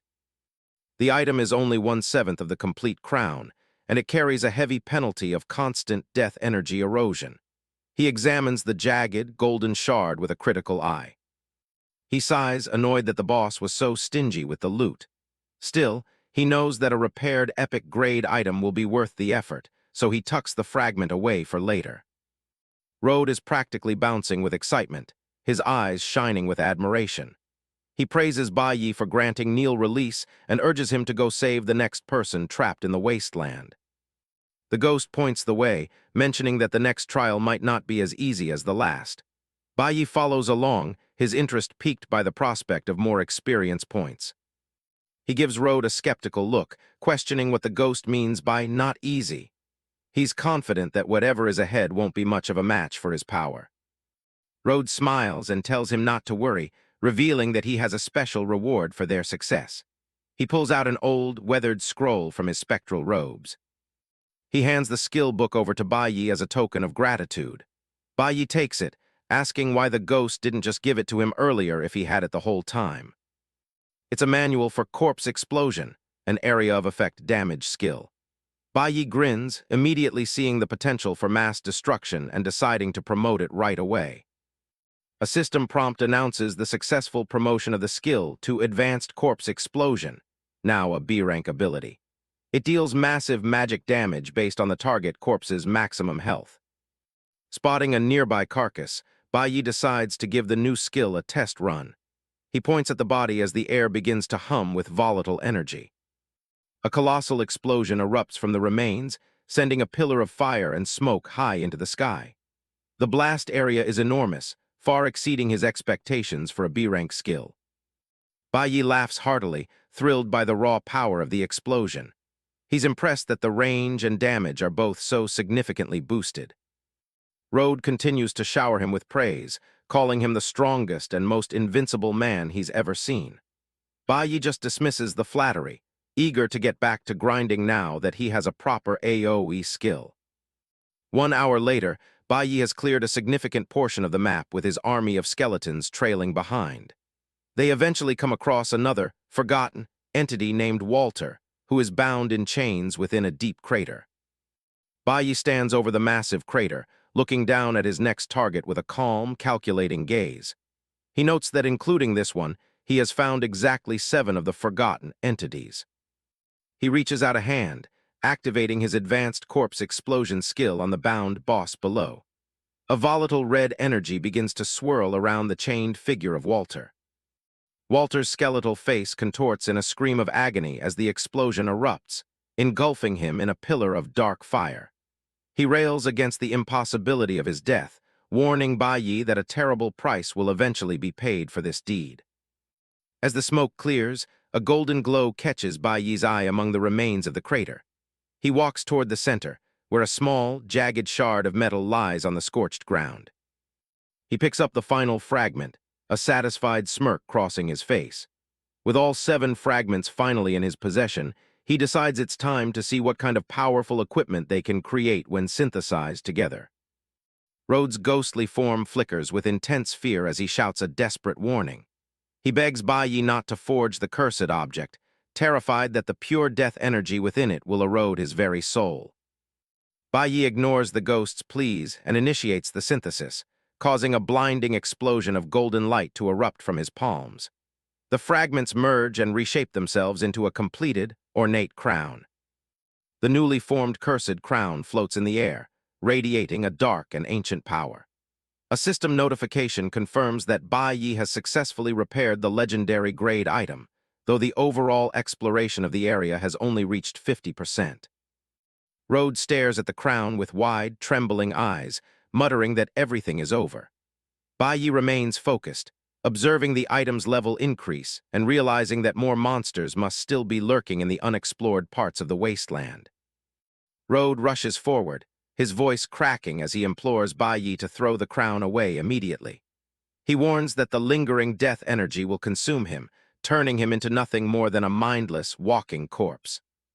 Despite the ghost's frantic efforts to pull him away, Bai Yi holds onto the crown as a series of system prompts flash before his eyes.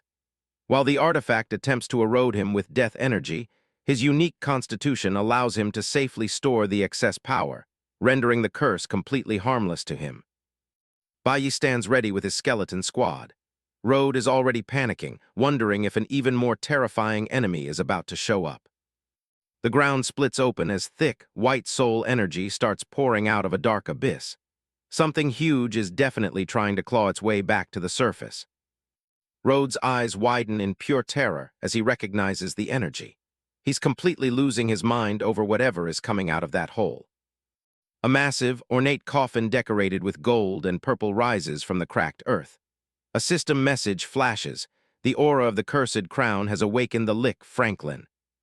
Rhodes is practically begging now, asking Bai Yi to kill the beast Franklin no matter the cost. He's willing to pay anything just to see the monster dead. A system prompt confirms Rhodes is a friendly unit, the remnant soul of a former mayor. Bai Yi gives a casual nod, deciding he'll take on the request. The unique hidden mission pops up, kill the Lick Franklin. Bai Yi also gets a nice 20% spirit buff just for accepting the task. Franklin finally shows himself, a skeletal figure draped in tattered black robes with blue flames flickering in his empty eye sockets.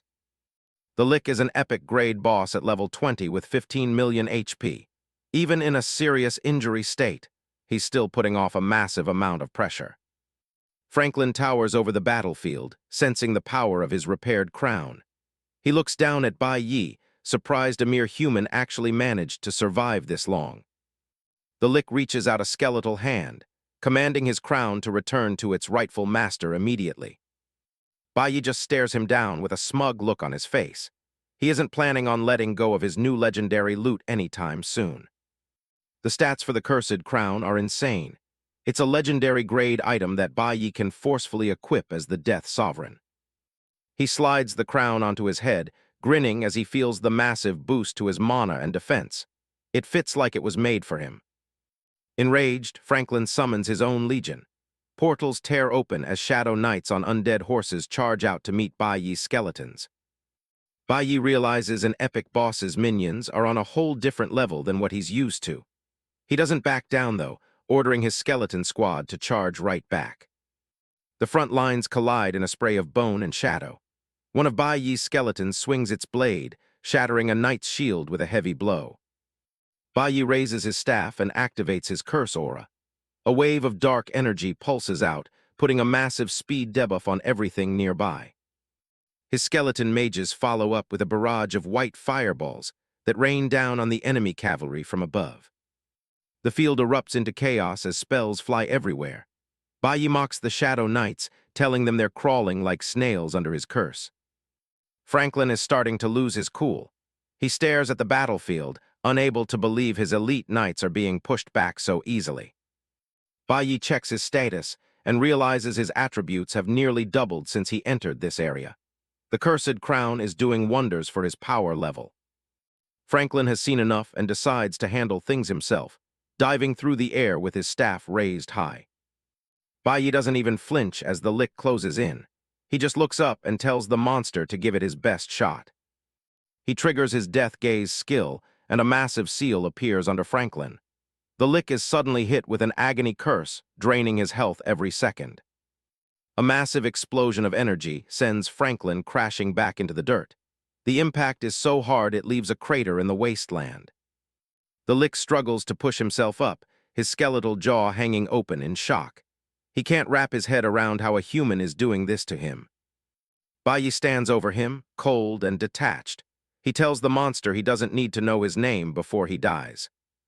Franklin is seething with rage, feeling deeply insulted that a wretched human would dare to talk down to a great Lick like him. He leaps backward to widen the distance. He raises his staff high, gathering every ounce of dark energy left in his body for one final, desperate attack. A swirling vortex of blue energy starts to form above Franklin's head, sucking up sand and debris from all around the battlefield. The storm intensifies, shredding anything caught in the path of the wind. It looks like the Lick is ready to level the entire area. Franklin screams for his power to seize the human, channeling the massive energy sphere directly at his opponent. A blinding flash of purple light erupts from the Lick's chest as he pulls out his ultimate trump card.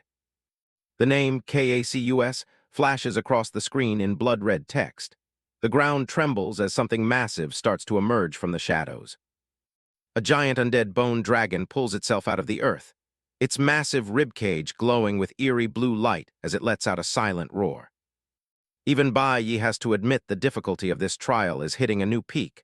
Summoning a bone dragon is a serious move, even for an epic boss. The dragon, Cacus, opens its maw and lets loose a devastating beam of frost energy that cuts across the wasteland. Bai Yi doesn't panic. He orders his skeletons to cluster together and reinforce their defenses to tank the hit. Franklin watches from the sidelines, convinced the battle is over. He's stunned when he sees a simple skeleton warrior actually standing its ground against his dragon's breath. Bai Yi reveals his trick. He used siphon feedback to dump all his death energy into one skeleton, boosting its stats by a ridiculous 640%. He's even using the crown's negative effects to his advantage, treating the death energy erosion like a walking power bank to fuel his reinforced summons. Bai Yi smirks, ready to turn the tables. He's done playing defense and is about to show the Lick exactly what happens when you underestimate him. Explosions rip through the air as Franklin screams in frustration. The Lick is losing his grip on the battle, and he knows it. Franklin slams his staff down, conjuring a frost hell that sends jagged ice spikes erupting from the ground to freeze the area. A massive beam of blue energy, the death ray, blasts straight into Bai Yi, knocking him back with a violent force. Franklin cackles, convinced his ultimate spell has finally snuffed out the fragile human before him. Bai Yi stands his ground, completely unfazed by the lethal energy. Franklin's jaw drops as he realizes the human used life sharing to keep himself alive. Franklin isn't done yet, quickly regrouping and looking for a way to break through that link. He knows every skill has a weakness he can exploit. The Lick raises his staff, summoning a giant energy rose that pulses with death and decay. The aura is suffocating, designed to rot anything within its reach. Jagged pillars of bone and blue lightning surge up around Bai Yi, forming a bone prison to pin him down for the final strike. The ground beneath Bai Yi's feet shatters as a bone spike hell erupts. It's a relentless onslaught of AoE damage meant to overwhelm his defenses. Bai Yi realizes the Lick is trying to kill all his linked skeletons at once to break the life sharing. He needs a quick plan before his summons are wiped out. With a sharp command, he recalls all his unreinforced skeletons to the summon space. He's narrowing the link down to just his strongest unit to survive the barrage. Bai Yi breaks into a sprint, heading straight for the Lick while the bone spikes are still firing. He knows the only way to stop the chaos is to take out the leader directly. Franklin is visibly shaken, unable to believe the human is charging through his most powerful spells. He raises his staff, but he's clearly panicking now. Damage numbers flash around Bai Yi as he tanks the peripheral hits. He tells himself to hold on just a little longer. The finish line is right in front of him. Franklin starts to dissolve into shadow as his mana fails. Even as he fades, he spits out a curse, convinced the human will still lose in the end. Bai Yi doesn't let up, consuming his stored death energy points to trigger one final reinforcement on his skeleton. A massive glowing skeleton warrior looms over the crumbling Lick. Franklin looks up in horror, realizing his time has officially run out. A spectral blade plunges into Franklin's skull, silencing the lick for good. The dark energy that fueled him finally disperses into the wasteland. Franklin's eyes flicker out as his soul is extinguished. The master of the Forgotten Land has been defeated. A golden light bathes Baiyi as the system confirms the kill. He's flooded with an insane amount of experience, jumping straight to level 17 in an instant. Cacus the Bone Dragon collapses as well, adding another massive chunk of EXP to the pile. Baiyi's level shoots up again, hitting 19 as the battlefield clears. The rewards are staggering, but the biggest prize is the stack of 50 life soul stones. Baiyi glows with level-up energy, finally securing his immediate future. He looks down at the stones in his hand and immediately uses his promotion talent on them. They transform into advanced life soul stones, each worth a full year of life. As he absorbs the stones, a golden aura swirls around him, signifying his lifespan has been extended by 50 years. The immediate threat of death is finally gone. A global announcement echoes through the game world, nomming White Knight as the first player to solo an epic grade boss. The entire server is put on notice. Back in Civilization, other players are stunned by the news. A blonde man, the leader of a top guild, decides right then and there that he needs to get on Baiyi's good side. Lin Ruyan and Zhao Su watch the announcement with very different expressions. While Zhao Su is frustrated, Ruyan is already plotting to use her charms to bring White Knight under her thumb. Baiyi checks the rest of his loot and finds an epic dragon bone pendant.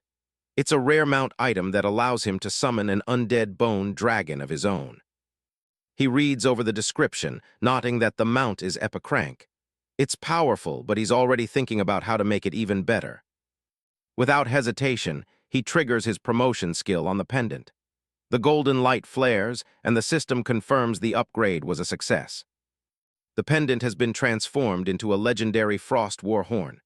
Now, instead of a simple bone dragon, he can summon a legendary rank Frost Giant Dragon. Baiyi raises the horn to his lips and blows a deep, resonant note. A massive glowing circle appears on the ground, cracking the wasteland as something legendary awakens. A swirling blue portal tears open in the center of the circle, radiating intense cold. The atmosphere of the area changes instantly as the gate to the undead realm opens. Baiyi has to shield his eyes as a dense wave of death aura pours out of the rift. The sheer pressure of the summon is unlike anything he's felt before. A massive armored claw slams down onto the earth, shattering the stone. Whatever is coming through that portal is absolutely enormous. The Frost Giant Dragon fully emerges, its skeletal frame wreathed in blue flames and ice. It looks down at Baiyi, its voice booming as it questions the strength of its new summoner. Suddenly, a pillar of purifying light strikes the dragon from above. It roars in surprise as the holy energy washes over its dark frame. Baiyi watches in confusion as the light seems to bind the beast. The dragon's tone shifts instantly, calling him master as it yields to the contract. The massive dragon kneels before him, officially becoming his mount. A system message confirms he's obtained the legendary Frost Giant Dragon. Another global announcement rings out, revealing that Baiyi has obtained a mount and triggering the early opening of the mount leaderboard. A miniature version of the dragon perches on his shoulder as the leaderboard updates. Baiyi sits at the very top, leaving the rest of the server in the dust. The system window displays the overwhelming stats of the Frost Giant Dragon, a mythocrank mount. It boasts massive HP and spell power, with passive skills that intimidate anything with a lower life level than itself. Baiyi stares in awe at the miniature dragon resting on his forearm, feeling the raw energy radiating from the creature. He can't believe the stats on a level 0 mythocrank beast. Out in the open world, players huddle around their screens in disbelief as a new mount leaderboard appears. They can only watch in envy as White Knight claims the top spot with a legendary creature they can barely comprehend. A group of adventurers laughs together, trying to reconcile how someone with a supposed F-rank talent is dominating the game. They find comfort in mocking his low level, unaware of the power he's actually amassing. Road, the blue-glowing remnant soul of a soldier, appears in the wasteland and signals to Baiyi. He's finally located Franklin's soul casket, the key to ending the Lick's existence forever. Road points toward a cluster of trees in the distance, urging Bai Yi to hurry. They need to finish this before the Lick can recover his strength. The dense, skeletal trees of the wasteland loom over the path, their dark branches reaching into a hazy sky. It's a silent, oppressive atmosphere as they approach the Lick's final secret. They find the ornate black soul casket half buried in the dirt, pulsing with malevolent purple energy. The system identifies it as Franklin's most prized artifact, the source of his immortality. Bai Yi's eyes go wide as he reads the item's description. The soul casket has a staggering 1 million durability. It's a formidable barrier designed to keep the Lick safe for eternity. Road turns to Bai Yi, his ghostly face set with a grim determination. He asks to handle the casket himself, seeking personal vengeance for the town Franklin destroyed. As Road channels his power into the casket, Franklin's spirit erupts from the artifact in a scream of pure agony. The ghost soldier roars that the clansmen Franklin devoured will finally have their justice. With a final, crushing blow, Road shatters the casket into pieces, silencing Franklin's soul forever. He offers a prayer of thanks to Sunset Town as the dark energy finally dissipates into the wind. Road stands before the broken ruins of the casket, tears of relief streaming down his ghostly face. His long-held burden has finally been lifted, and he offers a final word of gratitude to Bai Yi. System notifications flood Bai Yi's vision, announcing a massive influx of gold, items, and experience. He's reached level 20, completed several legendary quests, and finished his trial in record time. The dusty wasteland fades away as the scene shifts to the bright, clear sky above East Sea City. The teleportation square sits empty, waiting for the first player to arrive. Bai Yi steps through a swirling portal into the heart of the silent city, a satisfied smirk on his face. He realizes he's the only player at a high enough level to walk these streets. The frost giant dragon perches on his shoulder, chirping quietly as Bai Yi looks around the empty plaza. He decides it's the perfect time to give his new mount a proper test run. Bai Yi extends his hand and calls for the dragon to reveal its true form. Blue flames and swirling wind erupt around him as the summoning circle begins to glow with legendary power. The massive dragon slams down onto the pavement, its claws gouging the stone as it lets out a silent roar. Bai Yi stands tiny before the beast, ready to head to the city lord's manor.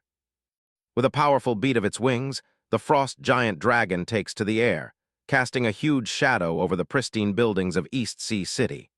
The wind from its ascent ripples through the empty city square. They land near the city lord's hall, the dragon's massive frame dwarfing the architecture. Bai Yi dismounts, focused on turning in the final part of Sidhu Jai's trial.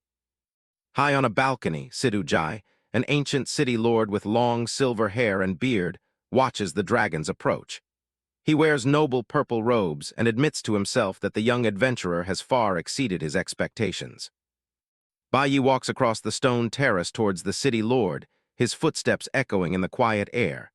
He calls out to Sidhu Jai, ready to present the results of his mission. Sidhu Jai turns toward him, gesturing for the massive dragon to shrink down before they move inside. The legendary beast complies, transforming back into its smaller form on Bai Yi's shoulder. Inside the manor, Sidhu Jai laughs heartily, nodding that his home wasn't built to withstand the aura of a mythic creature. He looks at Bai Yi with newfound respect, realizing how much the young man has accomplished. Sidhu Jai walks toward an ornate table, his long silver hair flowing as he speaks. He observes that Bai Yi's class isn't just a standard power level, but something much more significant. Bai Yi takes a seat across from the city lord, curious about the hidden mechanics of the world's classes. He asks if there are different tiers even among the most elite professions. A system alert pings in Bai Yi's mind, confirming the completion of the quest, Sidhu Jai's trial. He's briefly annoyed to find there's no immediate reward listed on the screen. Sidhu Jai explains the hierarchy of classes, starting from common and moving up through hidden and unique tiers. He illustrates his point with a shadowed image of powerful legendary warriors. He reveals that the Death Dominator class is the highest possible tier, an exclusive hidden class that normally shouldn't be accessible at such a low level. It's a breakthrough that leaves even the city lord puzzled. Bai keeps his gaze steady, hiding his inner thoughts about his unique promotion system. He knows better than to reveal the secret behind his unprecedented growth. Su Jai leans in, his expression turning serious as he warns that a stronger class requires more sacrifice to advance. He tells Bai that to truly master the Death Dominator class, he must experience death itself. He unrolls a map of the divine Forbidden Land, where fires are already beginning to break out across the different territories. He warns that a war is coming that will engulf the entire world. Su Jai speaks of the Shenlong Hall, the guardians of the empire who hope to unify the fractured nations to prepare for the coming conflict. He asks if the human race can truly earn its place among all the worlds. Bai looks up in surprise, nodding that the national borders are still sealed by the system. He wonders how he's expected to involve himself in such a grand conflict so early. Su Jai points to a letter and a photograph resting on the table near the tea set. He instructs Bai to find this specific person and deliver the message personally. Bai picks up the photo of a stern-looking man named Huajian, a new system contract appearing in front of him. He's now officially tied to the Shenlong Hall, with heavy consequences if he breaks his word. Su Jai promises that once Bai reaches his third advancement, he will personally recommend him for a place within the hall. He gestures toward one final gift on the table. The city lord hands over a small, glowing green token, telling Bai it will grant him free passage and a place to stay within East Sea City. Bai bows his head in thanks for the unexpected generosity. Bai holds up the East Sea Order 7 token, a satisfied grin spreading across his face. He's thrilled to realize he now owns high-value property in one of the game's first-tier cities. Su Jai tells Bai that as long as he's holding that token, he has the freedom to do whatever he wants in East Sea City. The protagonist's eyes flare red as he asks the one thing on his mind, if he's allowed to kill people. Su Jai is visibly shaken by the question, nervously asking who exactly he's planning to take out. Bai just smirks, thinking of the 2 traitors whose shadows are already looming over his list of targets. He calls out his skeletal dragon and takes to the skis, leaving the palace far behind. Looking down at the sprawling landscape, he admits the city is actually pretty impressive in scale. He arrives at the gates of a massive estate, only for the guards to cross their spears and block his path. He casually dangles the 7 token in front of them, and the guards' eyes nearly pop out of his head. The attitude shift is instant. They bow deeply and welcome Lord White Knight to his new home. He strolls into the courtyard, which is packed with fountains and high-end architecture. A system prompt asks for a name, so he officially dubs the place the White Knight Courtyard. The mansion is now set as his personal teleport and resurrection point, giving him a massive strategic advantage. Bai heads inside, satisfied to find the place is already fully furnished and ready for him to move in. He kicks back on a plush sofa, deciding it's finally time to learn some new skills while he rests. He pulls out a dark, skull-bound tome and drops a cool 1,000 soul points to unlock it. He picks up an SSS rank skill called Death Domain Leap, which lets him move through the realm of death as he dictates. It's exactly what he was missing, a high-level movement skill to keep him untouchable in a fight. He stands up to give it a test run, opening a swirling blue void right in the middle of the room. Just as he touched the portal, he instantly vanished from the sealed room. He instantly appears at the gates of his estate, leaving the guard in total shock, but the protagonist tells him to relax since he's just testing out his new powers. He wonders if he can use the skill to drop his undead legion directly from the summoning space to any point. Thinking that, he immediately puts it to the test. A horde of skeletal warriors begins pouring out of the portal, proving his theory correct. It's even stronger than he imagined, though he's a bit annoyed that since this is an SSS rank skill, it can't be promoted any further. Base established and skills tested, he decides to head back out and exchange some of his loot for pocket money. He finishes a trade with a local shopkeeper, who practically begs him to bring back more rare stones. The young man walks away with a heavy sack of gold, leaving the merchant bowing in the dust behind him.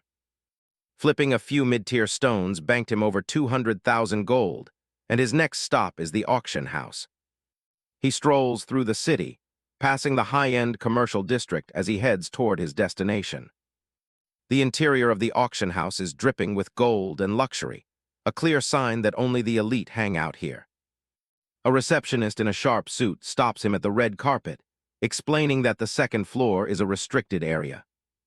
She warns him that even the cheapest tickets go for 1,000 gold, while VIP admission hits a whopping 100,000.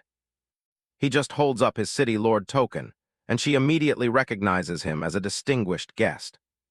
She quickly hands over a special VIP card, realizing she's dealing with someone very important.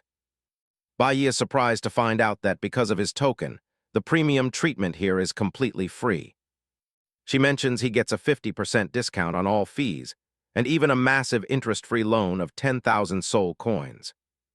The coins are incredibly valuable, each one worth 10,000 gold or a full hour of a person's lifespan. She explains that they are finely minted from time energy extracted by powerful individuals. Bai Yi pulls out some glowing gems and asks if they can be traded for this high-end currency. She tells him each level 1 radiant gem is worth about 10 coins, and his VIP status keeps his commission fee at just 5%. He hands her the entire batch to auction off, wanting to stack up as many soul coins as possible. As he starts walking up the stairs, a system notification pings with a new message. Back at the city's teleportation plaza, a massive portal begins to flare with light as people gather around it. A young mage with a large witch hat looks around in awe, wondering where they can meet the legendary Lord White Knight in this massive city. Up in the sky, a massive skeletal dragon circles the buildings, leaving the crowd of players absolutely stunned by the sight. The travelers stare upward, wondering when they'll finally be strong enough to tame a mount as powerful as a frost dragon. Immediately after the dragon lands, Wealthy World and her teammates recognize it's Bai Yi right away. Wealthy World thanks him for the gear he sold them, unable to hide her shock at the fact that his leveling speed is leaving even the top guilds in the dust. She hands over a heavy sack of coins as their final payment, while Bai Yi prepares to head off on his own. He starts to walk away, but the woman stops him, asking for just another moment of his time. Wealthy World pulls out a mysterious scroll, certain that an item this rare will definitely pique his interest. It's a scroll of destiny, a legendary-grade gambling item that offers incredible rewards for those brave enough to roll the dice. The protagonist is intrigued and casually asks for the price, ready to add another powerful tool to his inventory. She surprises him by saying the item isn't for sale, leaving him wondering what her real game is. Wealthy World explains that she's looking for something more than gold. She wants a deep and lasting cooperation with him. Their conversation is cut short as a man in heavy armor steps through a glowing portal right beside them. Chapter 16. The woman reiterates that the legendary scroll is off the table for any simple trade. She clarifies that her interest lies in establishing a long-term partnership with the top player in the game. Guildmaster Hongtu is shocked to see that Bai Yi and Wealthy World's group have already reached East Sea City before him. Hongtu hopes that the two individuals he just partnered with can handle Bai Yi. A couple of players celebrate finally making it out of the novice village, completely unaware of the tension nearby. Bai Yi senses his targets and immediately summons a wall of skeletal warriors to surround the entire plaza. He commands his minions to lock down the teleportation area, making sure no one can leave without his permission. The onlookers are paralyzed with fear, staring at the elite skeletons and wondering why Lord White Knight is taking such drastic measures. The trapped players begin to panic as they realize their attributes are being drained just by standing near the summons. Bai Yi raises a hand and tells everyone to stay calm, explaining that they'll only be allowed to exit one by one. One arrogant player isn't having it and tries to talk back, insulting the protagonist for playing God in a main city. A sudden shockwave erupts through the air as the disrespectful player is silenced in an instant. The man is sent tumbling backward, with the crowd whispering in terror that he just lost years of his precious lifespan. Bai Yi looks over the crowd with a cold, piercing gaze, asking if anyone else has a problem with his orders.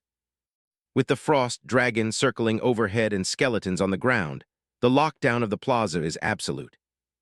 Satisfied with the compliance, he orders the process to begin so he can find the two people he's looking for. A line of nervous players begins to file past the skeletal guards under Bai Yi's watchful eye. Lin Ruyan and Zhao Su finally make their appearance, walking through the portal as the crowd whispers about these famous big shots. They freeze in place when they realize the man standing before them is the same one they thought they had killed. Bai Yi recognizes their voices immediately, a dark smile playing on his face as his targets finally deliver themselves to him.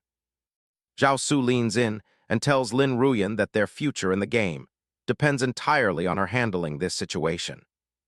She immediately puts on a fake show of grief, crying out his name as if she's been desperately searching for him all along. The surrounding crowd scatters as quickly as they can, terrified of being caught in the middle of this high-stakes confrontation. Lin Ruyan runs toward him, acting like she's overjoyed at the coincidence of finding him in such a large city. Zhao Su forces a smile and shamelessly claims they've been looking everywhere for him since the novice village.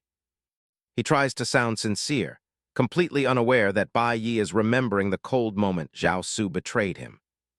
Bai Yi doesn't waste any more words and coldly orders his minions to teach the traitor a painful lesson.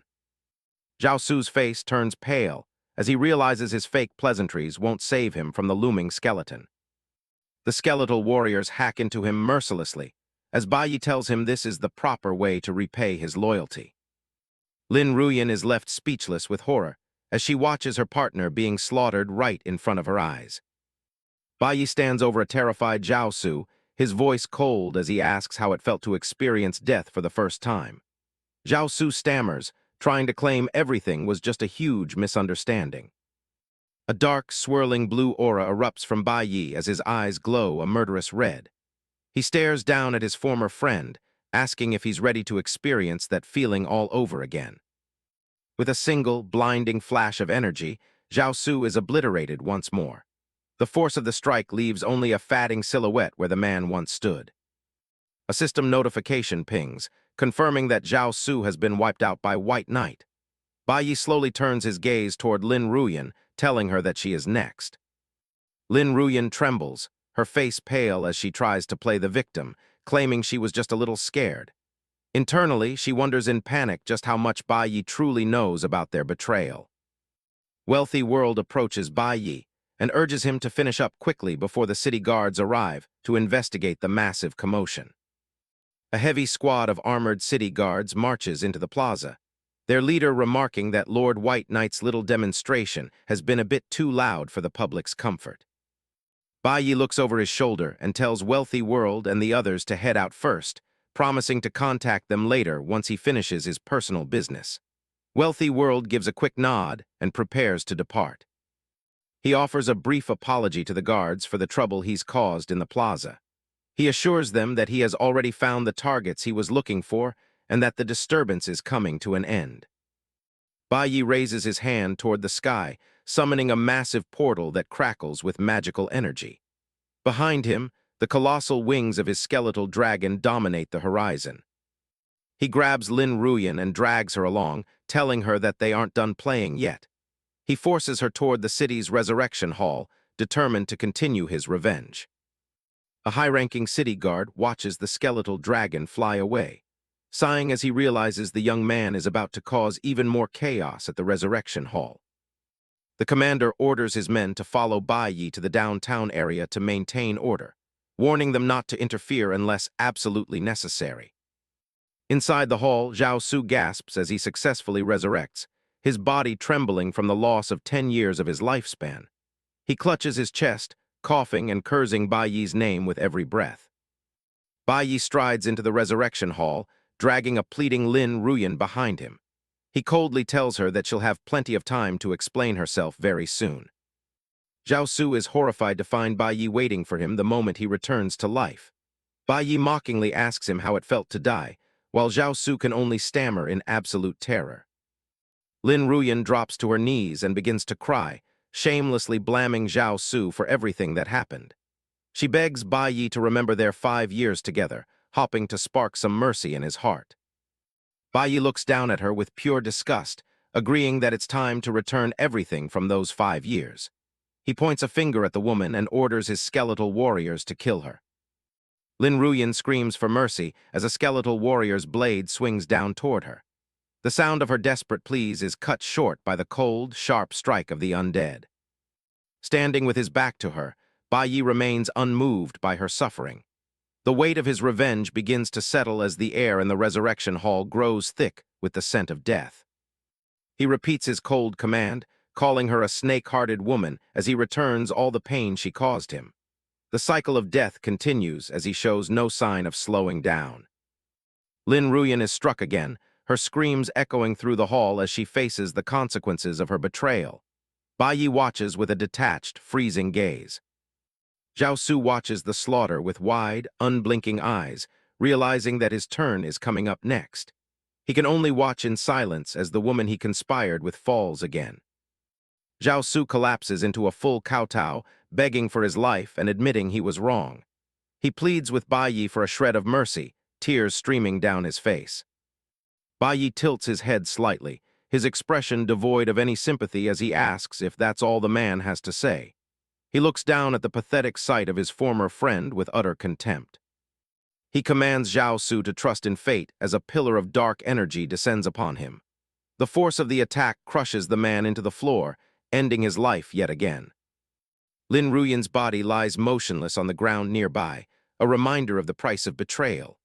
Bai Yi stands alone in the hall, knowing the 30-minute timer for their automatic resurrection has begun.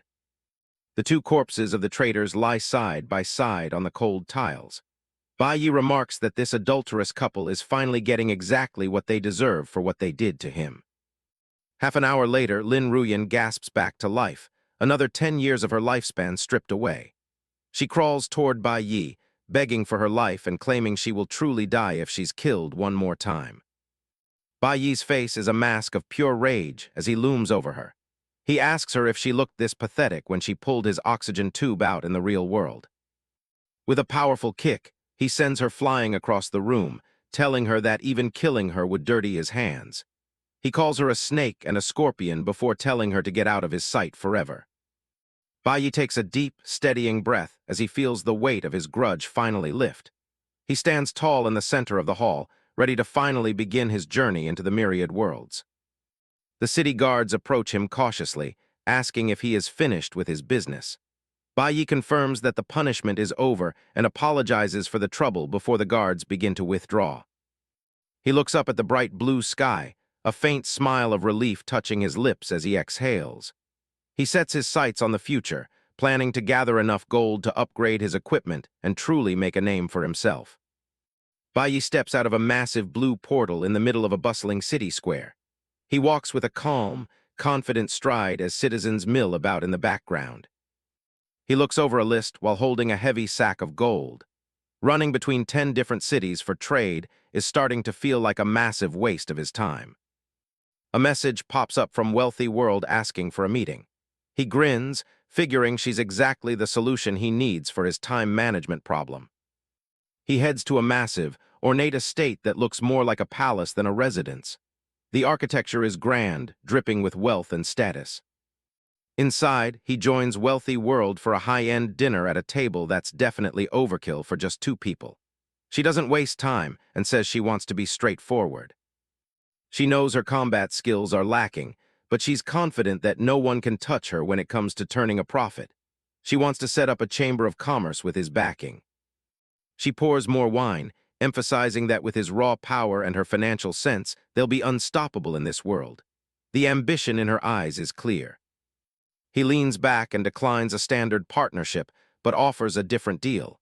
He needs an agent to handle the dirty work of business for him. He reaches into his inventory and pulls out a bag of glowing purple crystals, letting the hum of their power fill the room. Wealthy World stares at the pile of resources, her jaw practically hitting the floor. She's never seen this kind of wealth just handed over so casually. He explains his unique talent. He can consume resources to upgrade any item by an entire grade. It's a game-breaking ability that makes gold irrelevant. She's stunned by the existence of such a broken talent. He offers her a 1% profit cut if she handles all his commercial affairs from now on. She counters, asking for 10 million gold coins to complete her profession's hidden class change.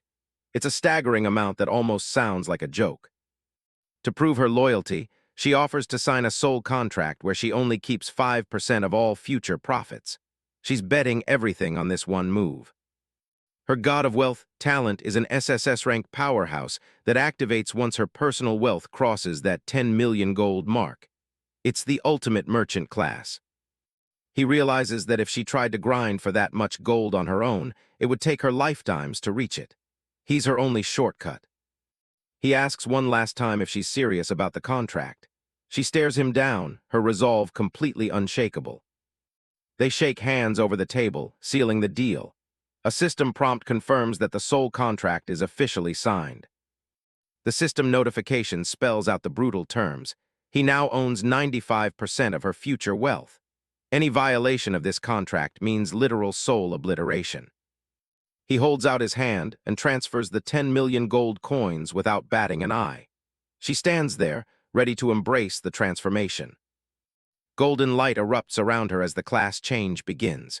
Rings of energy surge through the room, signaling the birth of a god of wealth.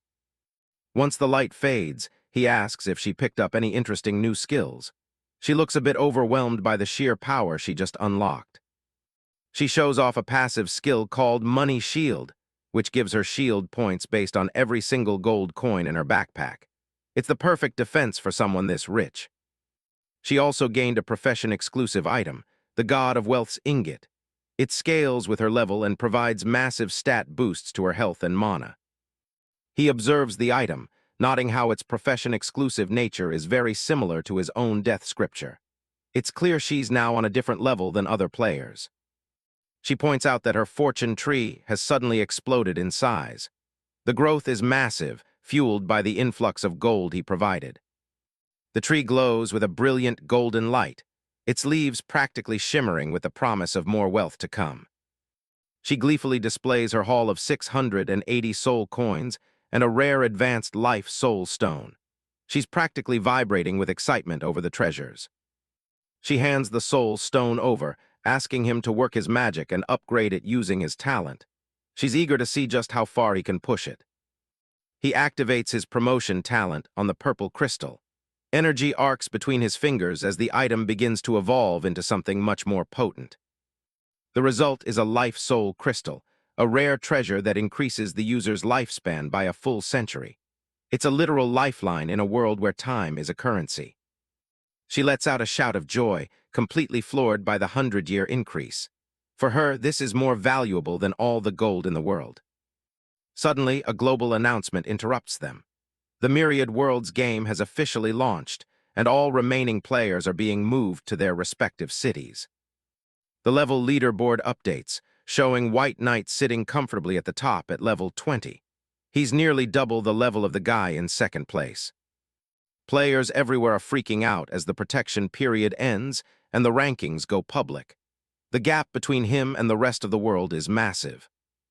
She hands him a sleek black VIP card for the East Sea City auction house. It's a token of her new position as his commercial agent. He tells her to go handle the auction house business while he heads off to turn in a hidden quest. He waves her off with a casual flick of his hand. He travels to the Yinchuan waterfall, a scenic spot where water cascades down a lush, green cliffside. It's a peaceful break from the city chaos. He finds his target, Huajian, standing by a waterfall and focused intently on an easel. The old man is deep in his artistic process. The painter looks over with a smug little smile, impressed that the kid managed to return so quickly. He clearly thinks highly of himself. He gestures toward his latest masterpiece, which looks like a 5-year-old's crayon drawing of the waterfall. He asks for a critique. He starts laughing and praises the work as an uncanny, perfect masterpiece. It's a bold-faced lie, but he knows exactly how to play this NPC to get what he wants. Chap 18. Huajian looks surprised as he observes Bai Yi. He mentions that he didn't realize the kid was actually a death sovereign since the Book of Death wasn't open during their last meeting. He proudly gestures toward his canvas and asks for an honest opinion on his painting. The landscape he's depicted is questionable at best. Bai Yi puts on his best acting face and bursts into laughter, praising the work's uncanny craftsmanship. He calls it the most perfect piece of art in history to keep the NPC happy. Huajian is still reeling from the revelation of his guest's true identity. He asks for confirmation on whether the mission he assigned has finally been completed. Without a word, Baiyi presents a massive pile of 10,000 ancient gold coins. The treasure glows with a brilliant light as it spills out before the painter. Pleased with the haul, the old man tells him not to be a stranger if he ever finds more loot like this. They exchange a casual thumbs-up as they finalize their business. Huajian gathers a swirl of green energy into his palm, preparing a special reward for a job well done. He looks far more capable than his subpar painting skills would suggest. A system notification pops up, confirming the completion of the hidden mission. In return for the coins, Baiyi has been granted a temporary skill, Shadow-Chasing Sword Aura. He examines the new ability, which grants him legendary-grade combat power for a full minute. It's a literal trump card, though the system warns him not to unleash its destructive force inside a city. He stares at the glowing energy, realizing just how terrifyingly strong this eccentric painter must actually be. Having access to legendary-tier power is no small thing. He reaches into his bag and pulls out a sealed letter, ready to tackle his next objective. He knows exactly where he needs to go next. Huajian looks at the document and immediately guesses the plan. He asks if the young sovereign is truly intending to cross the national border right now. Baiyi looks up, asking if they're going to just head out immediately. The old man just gives him a look that says, obviously, clearly ready to get moving. Far away, people in the city stop and stare at a swirling green anomaly forming in the clear blue sky. They whisper about the possibility of someone actually attempting to cross the border. Back at the auction house, Wealthy World addresses her team with a confident smile. She tells them to focus on their work and trust that their leader is the one who will take them all to the top. The scene shifts to the sprawling flower fields of the Tianqi Kingdom as two silhouettes walk along a dirt path. They've successfully breached the boundary into new territory. Baiyi takes a deep breath and admires the lush scenery of the new country. Huajian just rolls his eyes, thinking the kid is getting overexcited about something that's really nothing special. A flurry of system alerts floods his vision, congratulating him on being the first player to cross a border. However, the mood shifts as he's officially branded an invader, making him a target for every local faction. He scans the notifications, realizing he's essentially walked into a hornet's nest. The Tianqi Kingdom clearly doesn't have a welcome mat out for foreign sovereigns. The painter waves a hand and says he still has his own errands to run, leaving the kid to fend for himself. He vanishes in a flash of green light, leaving a trail of energy behind. Left alone in hostile territory, he decides to just wander around for a bit. Since he can't enter the main city as an invader, he'll have to find his own fun in the wilderness. He suddenly stops and looks over his shoulder, sensing a presence nearby. Something is watching him from the shadows of the forest. A massive darkwing demonic vulture screams as it dives from the sky, its talons extended for a kill. The system doesn't even show its level, indicating a dangerous foe. The beast slams into the earth with a violent crash, kicking up a massive cloud of dust and debris where he was standing just a second ago. He slides back into a combat stance, ready to fight. He calls out for his frost dragon to emerge and deal with this oversized bird. A portal of blue flames opens up as his massive bone dragon descends from above. It roars a challenge, its icy aura chilling the surrounding air. The vulture isn't intimidated and fires twin beams of purple energy from its eyes. The air sizzles as the projectiles streak toward his summon. The frost dragon meets the attack head-on, unleashing a freezing breath that counters the purple beams. The two elemental forces collide in midair. A blinding white explosion erupts as the attacks cancel each other out. The sheer force of the impact shakes the very ground beneath them. The vulture lets out a pained screech, its massive wings beating against the air as it struggles to stay airborne after the clash. He points his hand toward the sky, ordering his dragon to fully charge up its next attack. He isn't interested in a long, drawn-out battle. The two flying behemoths collide again, their massive forms silhouetted against a purple-tinged sky. It's a brutal struggle for aerial dominance. The vulture slashes downward with its glowing purple claws, leaving jagged energy trails in its wake as it tries to tear the bone dragon apart.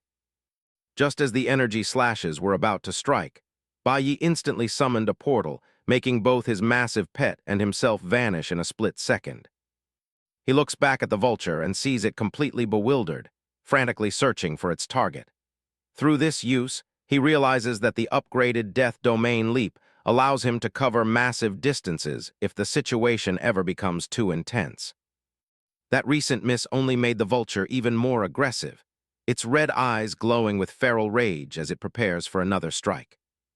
A confident smirk plays across his lips as he decides it's time to give the monster a little surprise. He begins to channel his mana into a new summoning circle. Multiple dark portals open high in the sky, and giant skeletal warriors begin to rain down like meteors. They fall with a sense of grim inevitability. The vulture is caught completely off guard as the skeletons smash into it mid-flight.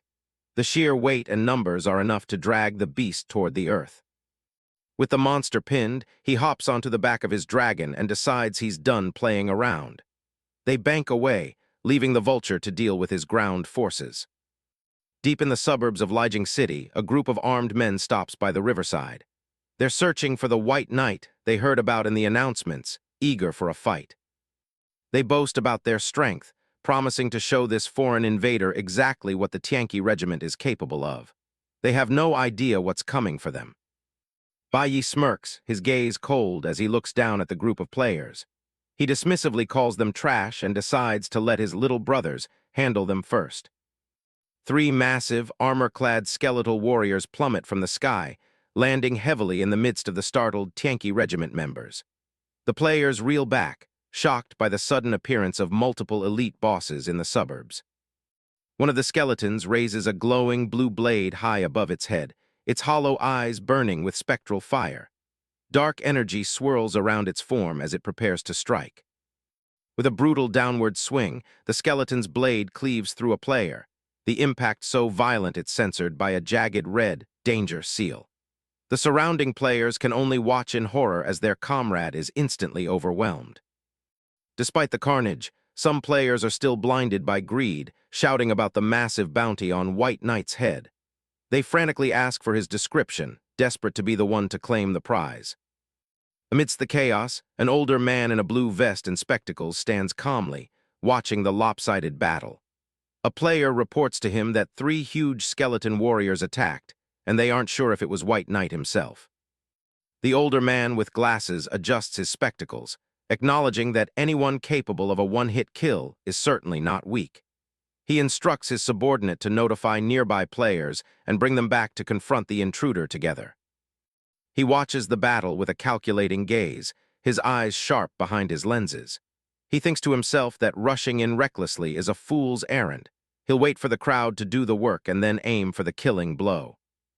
High up in the branches of a nearby tree, Bai leans back comfortably, watching the scene unfold below. He mutters to himself that he wouldn't have waited so long if his current strength hadn't forbidden him from entering the city directly. The skeletal warriors stand their ground, their glowing armor a stark contrast to the shadows of the forest. They face down a growing mob of players who are shouting challenges, demanding that White Knight stop hiding and fight like a man. The players are thrown into a panic as the skeletons move with unexpected speed and precision. They cry out in confusion, unable to even see how the monsters are attacking them. Bai watches a system notification appear in the corner of his vision, confirming another kill and a deduction of experience for the victim. He smirks, deciding it's time to play with them properly. He leans forward, his red eyes glowing with a malevolent light as he prepares to escalate the conflict. He tells his little brothers to play harder, wanting the players to truly experience the despair of his power. The lead skeletal warrior looms over the terrified players, its massive frame radiating an aura of death. It prepares to unleash another devastating attack on the cowering group. A chaotic melee erupts as the players try to mount a desperate counterattack, charging forward with swords and spells. They scream for everyone to kill the intruder together, but their efforts seem futile against the undead giants. A skeletal warrior swings its greatsword in a wide arc, the blade trailing blue energy that carves through the air. The force of the blow sends players flying like ragdolls. A series of bright flashes illuminate the dark forest as the skeleton's attacks land with explosive force. The air is filled with the screams of players begging for help. One player stares at his hands in disbelief, realizing he's still alive after the assault. The group begins to think the skeletons aren't as formidable as they first appeared, and they rally for another charge. A player swings his twin blades at a skeleton's arm, but they simply bounce off the hard, glowing bone with a sharp metallic clang. He cries out in frustration, unable to even leave a scratch on the summon. From his vantage point, Bai watches the clumsy fighting with a look of pure boredom. He notes that the trash has even started infighting in the middle of the battle, and he wonders when the national war will finally open so he can have a real massacre. The players' spirits lift as they spot a new group approaching from the distance. They cheer, believing the city guard has finally arrived to save them from the invader. A troop of elite knights on horseback thunders into the clearing, their armor gleaming and blue capes fluttering. They point their lances toward the forest, loudly commanding the invader to stop. Bai just smirks at the new arrivals, his expression one of amused curiosity. He wonders if these city guards are actually strong and decides he might as well give them a try. Without hesitation, the lead knight spurs his horse into a full gallop, his sword leveled straight at the skeletal warrior. He shouts a command for his brothers to charge, leading the assault with unwavering resolve. The knight's sword strikes true, shattering the skeletal warrior with a single, powerful blow. Fragments of bone and blue energy scatter into the air as the summon is instantly destroyed. Bai's smug expression vanishes, replaced by a look of genuine shock. He can't believe these native powerhouses are strong enough to one-shot his elite skeleton underlings. He reels back, sweat beading on his forehead as he realizes he's seriously underestimated the enemies in this world. He acknowledges that as a descender, who's only been here for 4 days, he's in over his head. Another armored knight charges toward him, his horse's hooves churning up the dirt. The soldier is focused entirely on his target, intent on bringing down the foreign invader. Bai looks up just as a sharp blade is thrust toward his face, the cold steel inches away. He realizes with a jolt that his hiding spot has been completely compromised. In a moment of desperation, he unleashes his signature move. Death Gaze! A massive, glowing eye erupts before him, and a terrifying damage number of over 40,000 points flashes as the nearest knight is vaporized. The overwhelming power of the Death Gaze blasts back the entire front line of the city guard. The knights and their horses are sent tumbling as the sheer force of the skill carves into their health bars. He catches his breath, a cold sweat running down his face as he realizes just how dangerous this situation has become. He decides he's had enough playtime and steps into a swirling blue portal, bidding the survivors a mocking goodbye. A lone knight stands among the ruins of the clearing, looking around in confusion. He grumbles to himself, wondering where the hell the invader disappeared to so suddenly. Bai steps out of the portal and finds himself in a completely different environment, the ruins of a modern city. He stares in shock at the skyscrapers and the numerous corpses littering the cracked asphalt, wondering what happened here. He peers through a jagged hole in a concrete wall, his expression one of wary curiosity. He's moved from a fantasy forest to a post-apocalyptic urban nightmare in an instant. A shrill, piercing screech echoes through the ruins, and a massive, two-headed bird with dark feathers and glowing red eyes descends from the sky. It lands heavily, its talons scraping against the debris. He watches the grotesque creature from the ground, his mind racing. He wonders if this monster is the one responsible for all the bodies he sees scattered around the area. The monster suddenly lunges toward him with surprising speed, its multiple heads snapping at the air.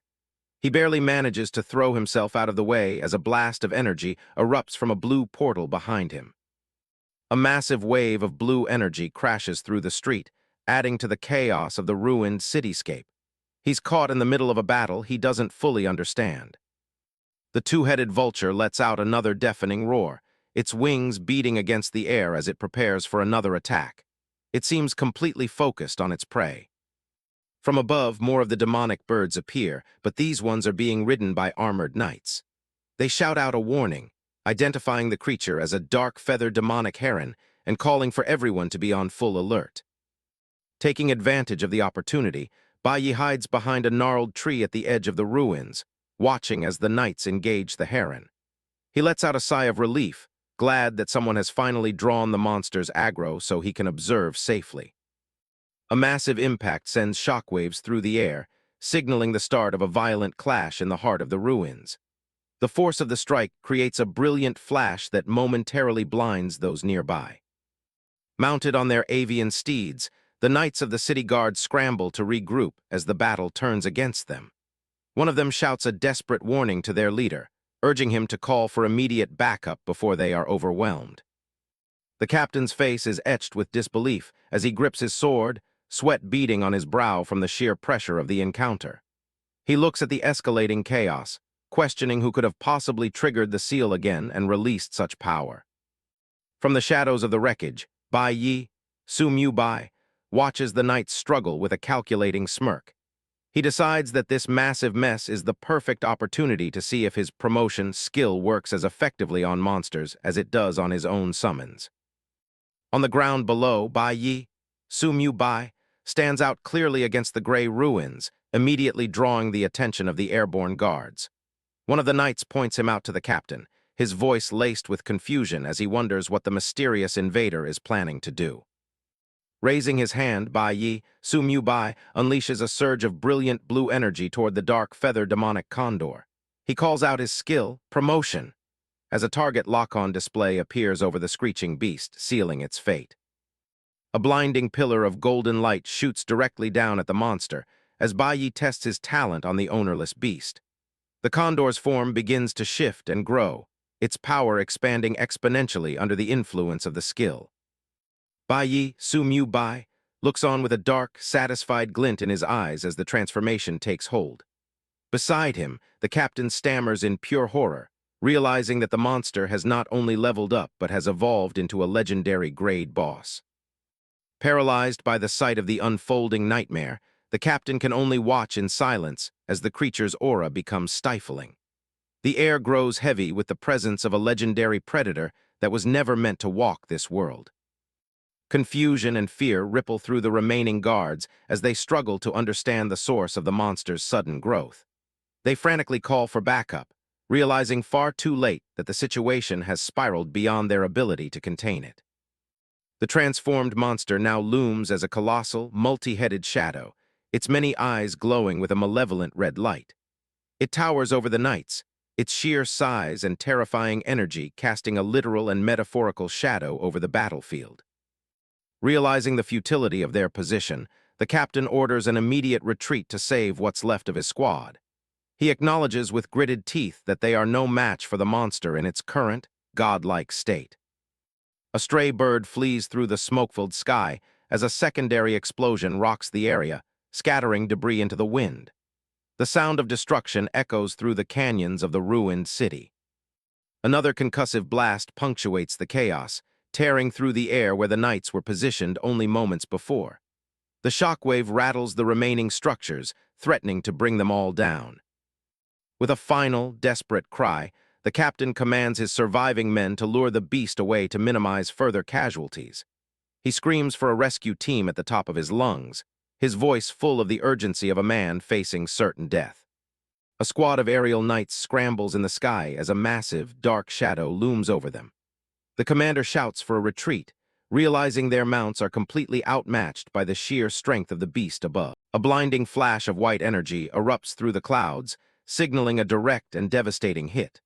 The force of the explosion sends shockwaves rippling through the turbulent air. One of the knights is caught in the path of the beam, white light consuming his upper body as he struggles to stay mounted.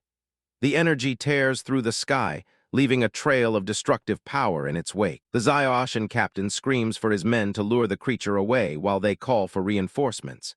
His face is a mask of pure desperation as the mission turns into a frantic fight for survival. Meanwhile, Bai Yi steps through a swirling blue portal with a satisfied smirk.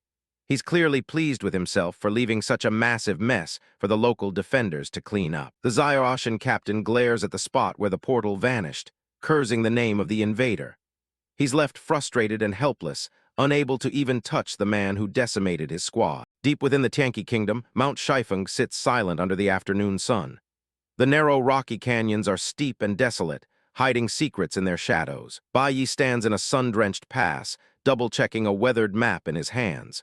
According to the markings, the treasure he's looking for should be hidden right here. He scans the high cliffs, noting that the area is surprisingly empty of any elite mobs. It seems almost too easy for a treasure hunt of this scale. His boot strikes something metallic hidden in the dust with a distinct clank. A system notification immediately pops up, confirming he's discovered a dark gold-tier treasure chest. The ornate chest sits casually against the rock wall, completely unlocked and ripe for the taking. Bai Yi laughs at the sudden stroke of luck, calling it the absolute joy of a freebie. He crouches down and hovers his hand over the lid, activating his promotion talent. He wants to see exactly how far he can push the quality of this find. A massive burst of golden light erupts from the chest as it successfully upgrades to epic tier. However, the system throws a curveball, locking the chest and demanding 36 space crystals to open it. Bai Yi's jaw drops as he stares at the now-locked chest. He's annoyed that his attempt at a free upgrade resulted in a requirement for materials he doesn't even have. He examines the glowing lock, wondering what exactly a space crystal is. He hasn't come across them in his travels yet. He pulls up his chat and messages Wealthy World, asking her to check with the auction house manager about the crystals. He tells her to buy 36 of them on the spot if they're available. He picks up the heavy chest and tucks it under his arm, deciding it's better to clear out of the area while he waits for a response. A chime sounds as Wealthy World replies, greeting him professionally. She's ready to handle the business transaction for her boss. Bai Yi stands in a void-like communication space, waiting to hear if she sorted out the materials. He needs those crystals to claim his prize. She reports that space crystals are high-level universal crafting materials used for city teleportation arrays. They are also essential for opening top-tier chests and setting up magic circles. Wealthy World confirms she's already purchased all 36 crystals and is sending them over immediately. Her efficiency as his agent is proving to be worth every coin. Bai Yi receives the items and tells her to keep an eye out for any ice or death-type materials at the auction. He wants her to buy up as many of those as she can find. With the crystals in hand, he stands before the epic chest once more. He extends his arm and commands it to unlock. The crystals vanish in a pillar of golden light as the chest finally clicks open. Floating in the center is the Ring of Luck, an epic-tier item meant to bring good fortune to its wearer. He looks at the ring with a skeptical expression, noting that its stats don't seem to be unlocked yet. He's not sure if he's actually lucky or just being teased by the game. A massive blue announcement scrolls across his vision, stating that Zichuan City has been wiped off the map. The legendary boss he buffed earlier has done its job all too well. Another system message pops up, directly linking the destruction to the invader Bai Yi. The kingdom has officially increased the bounty on his head by a staggering 100%. He rubs the back of his head, looking slightly guilty. He didn't think the demonic vulture would be quite that fierce when he gave it the upgrade. In Jingli City, a massive crowd of players is in an uproar. They complain that Bai Yi is making it impossible to grind levels, leaving everyone stuck with low health and no way to progress. High above the Black Mist Valley, the frost dragon glides through thick purple clouds. Bai Yi looks down at the scorched earth below, feeling safe enough to begin his next task. He pulls out the Death Codex with a wide grin, nodding that he's finally gathered enough soul points. He's ready to open the book one more time for his class advancement. The system triggers the quest, Approaching Death. The description says he must bring his health down to exactly 1 HP within 5 seconds to truly walk the path of the Death Overlord. Bai Yi bursts out laughing at the requirement. While other players would find this quest impossible, he's been at exactly 1 HP since the very beginning. He leaps from the back of his dragon, plummeting through the air in a streak of blue light. He crashes into the valley floor with a deafening thud, satisfied that this quest is far too easy for him. A crater forms as the ground shatters under him, but the quest completion notifications are already flashing. His permanent 1 HP state has satisfied the system's conditions instantly. Power integrates as he officially breaks through to a Tier 2 profession. New skills like Life Share and Death Levy are unlocked, overriding his previous abilities. The system congratulates him on being the first player in the Blue Star region to reach Tier 2. He's rewarded with a massive attribute boost and a skill conversion privilege. He clenches his fist, feeling the immense power of the Death Overlord coursing through him. It's an incredible sensation of strength he's never felt before. He taps the floating blue panel to begin his skill promotion immediately.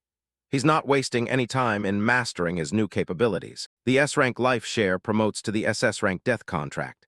This passive skill ensures that all incoming damage is shared among his summons, making his main body practically invulnerable. Next, his skill Death Levy promotes to the SSS rank Death Edict. Baiyi stands tall as a dark aura radiates from his body, his eyes glowing with newfound confidence. The Death Edict is a massive game changer, removing all cooldowns for his summoning skills and doubling his minions' attributes. He realizes he can now command a literally unstoppable undead legion. High above the clouds, a massive blue eye snaps open with a sharp, predatory focus. The frost dragon is undergoing a sudden and powerful transformation. A pillar of blue light shoots down into the depths of a volcanic canyon as the skeletal dragon's silhouette looms overhead. Baiyi looks up, surprised to see his mount leveling up alongside him. The frost dragon roars as a system prompt confirms it has surpassed level 30 and officially entered its juvenile stage.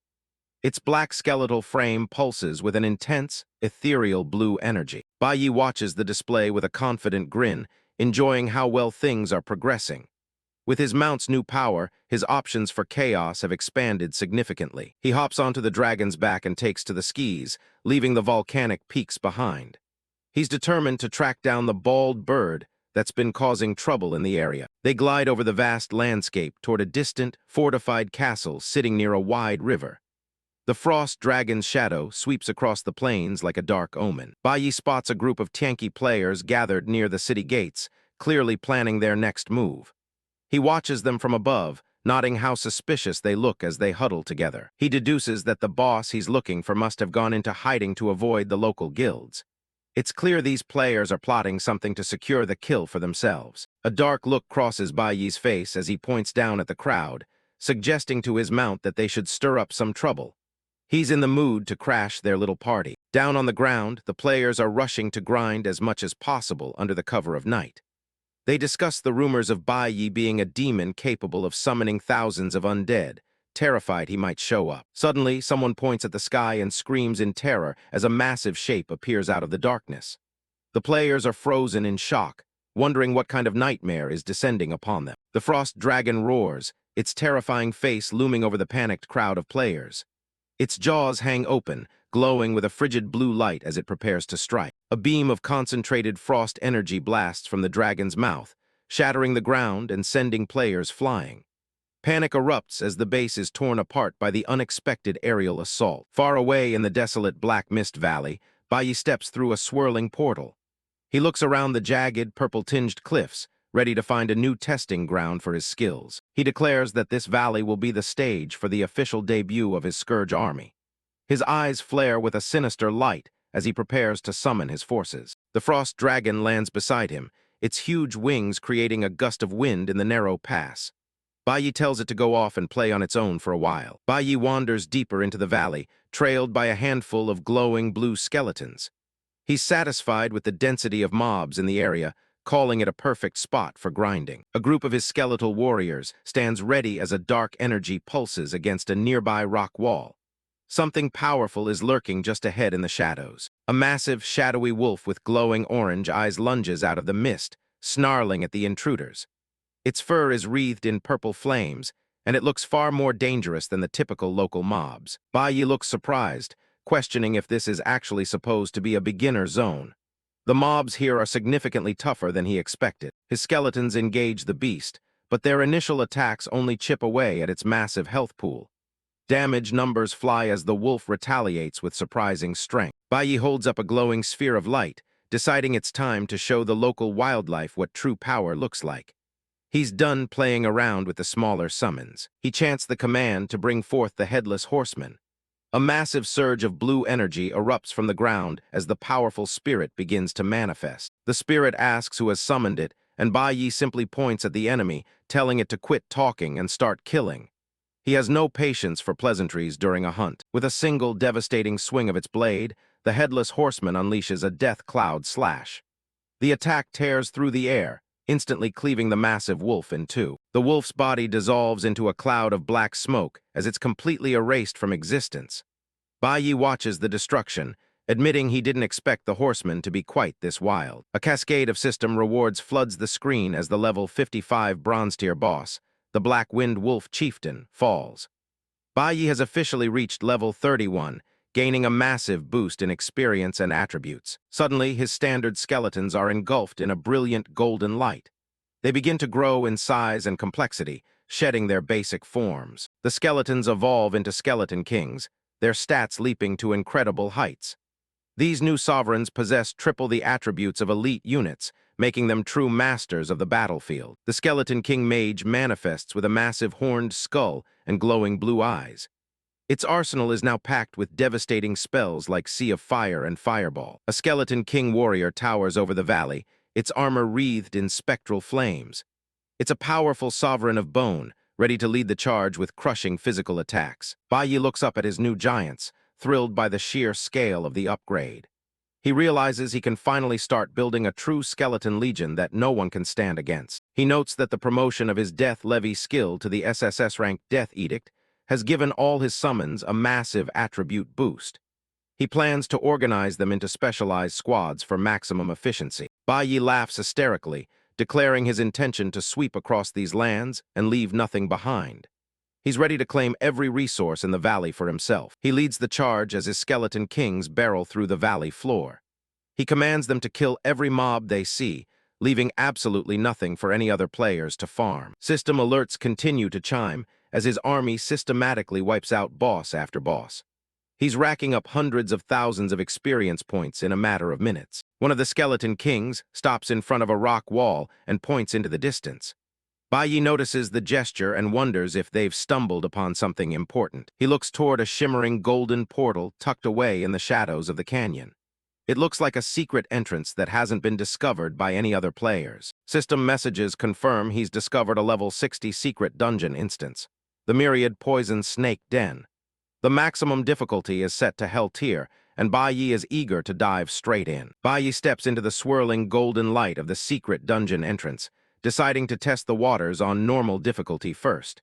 He notes that the level gap is quite steep and wants to be cautious. A stone archway leads into a torchlit cavern where a system banner floats in the air. Myriad Poison Snake Den Normal Tier. Bai Yi prepares to begin his raid. Inside the dungeon, Bai Yi commands the Headless Horseman and its subordinates to start clearing out the mobs. He's unimpressed by the measly difficulty and wants to finish the wipeout quickly. Back in Ascension City, a luxurious traditional courtyard is bathed in the golden light of sunset. An indignant voice booms through the halls, demanding to know who dares to target the city. A messenger kneels before a powerful figure, reporting the invasion of their territory. The leader commands his troops to hold the intruder off with everything they have while he goes to arrest them personally. Lord Matsumoto, a stocky samurai in ornate purple armor and a crescent moon helmet, stands up and grips his long-handled spear. A menacing pink aura flares around him as he declares his intent to capture Bai Yi for the royal reward. Inside a training hall, guards in white robes bow as a ninja reports that Lord Matsumoto's presence is truly incredible.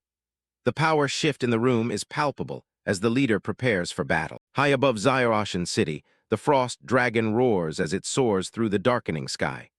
A system tag identifies the massive skeletal beast as a level 30 mount. A group of city guards on giant brown eagles closes in on the dragon, determined to take it down.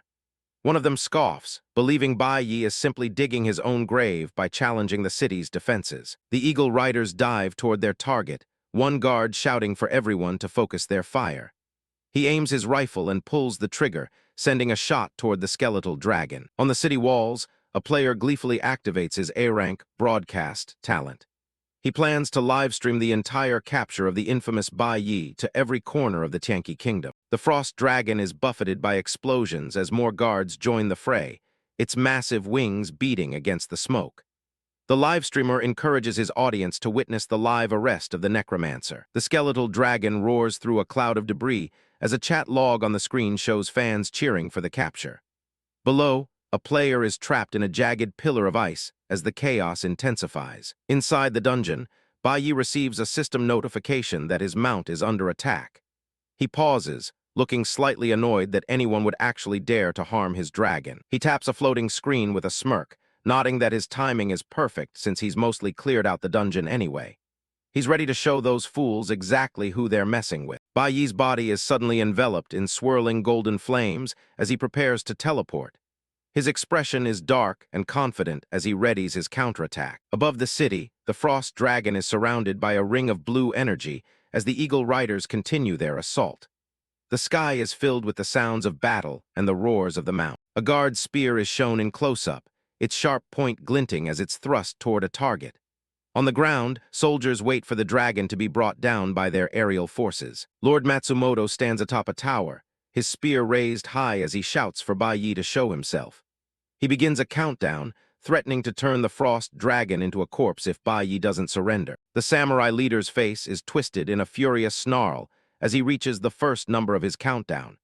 He is confident that his authority and strength will force the necromancer's hand. Lord Matsumoto's expression suddenly shifts to shock as he notices something bizarre happening in front of him. A massive ripple in space begins to tear open in the air. A huge portal manifests, and out from it drop massive, glowing blue skeleton kings and giant purple snakes.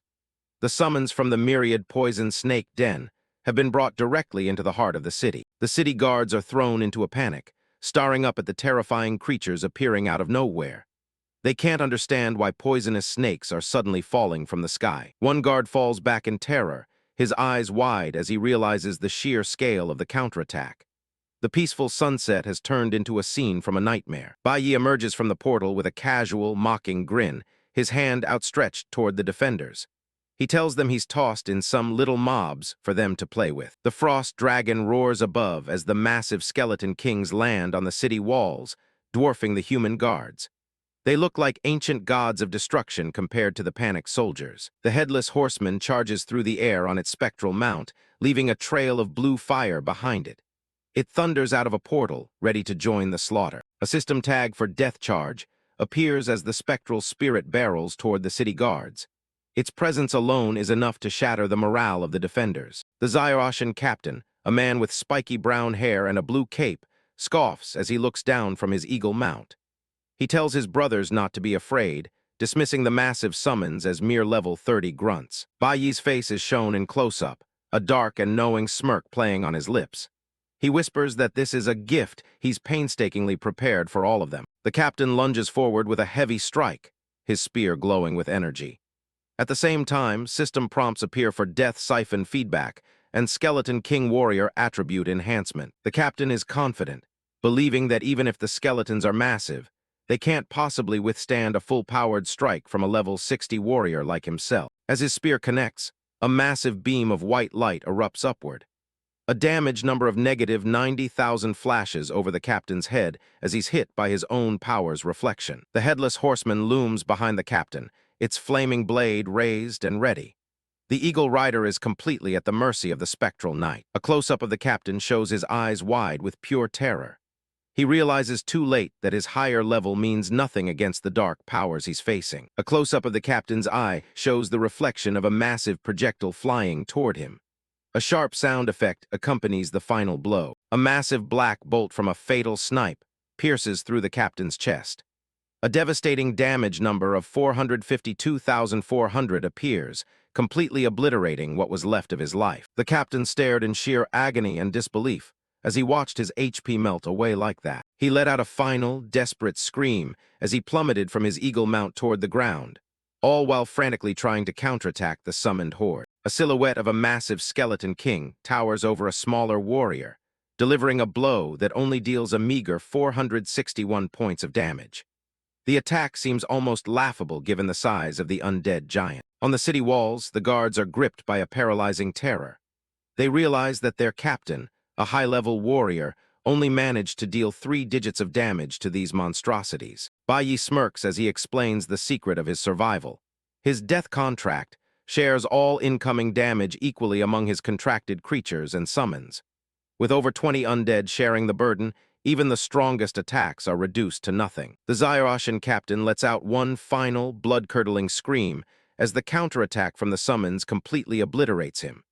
His body disintegrates in a flash of white light, leaving only the sound of his agony behind. A massive skeletal figure is wreathed in intense blue flames, its presence warping the air around it. The sheer power radiating from the summon is enough to chill the hearts of any remaining defenders. Lord Matsumoto, in his dark purple samurai armor, bellows orders to activate the city's grand defense array immediately.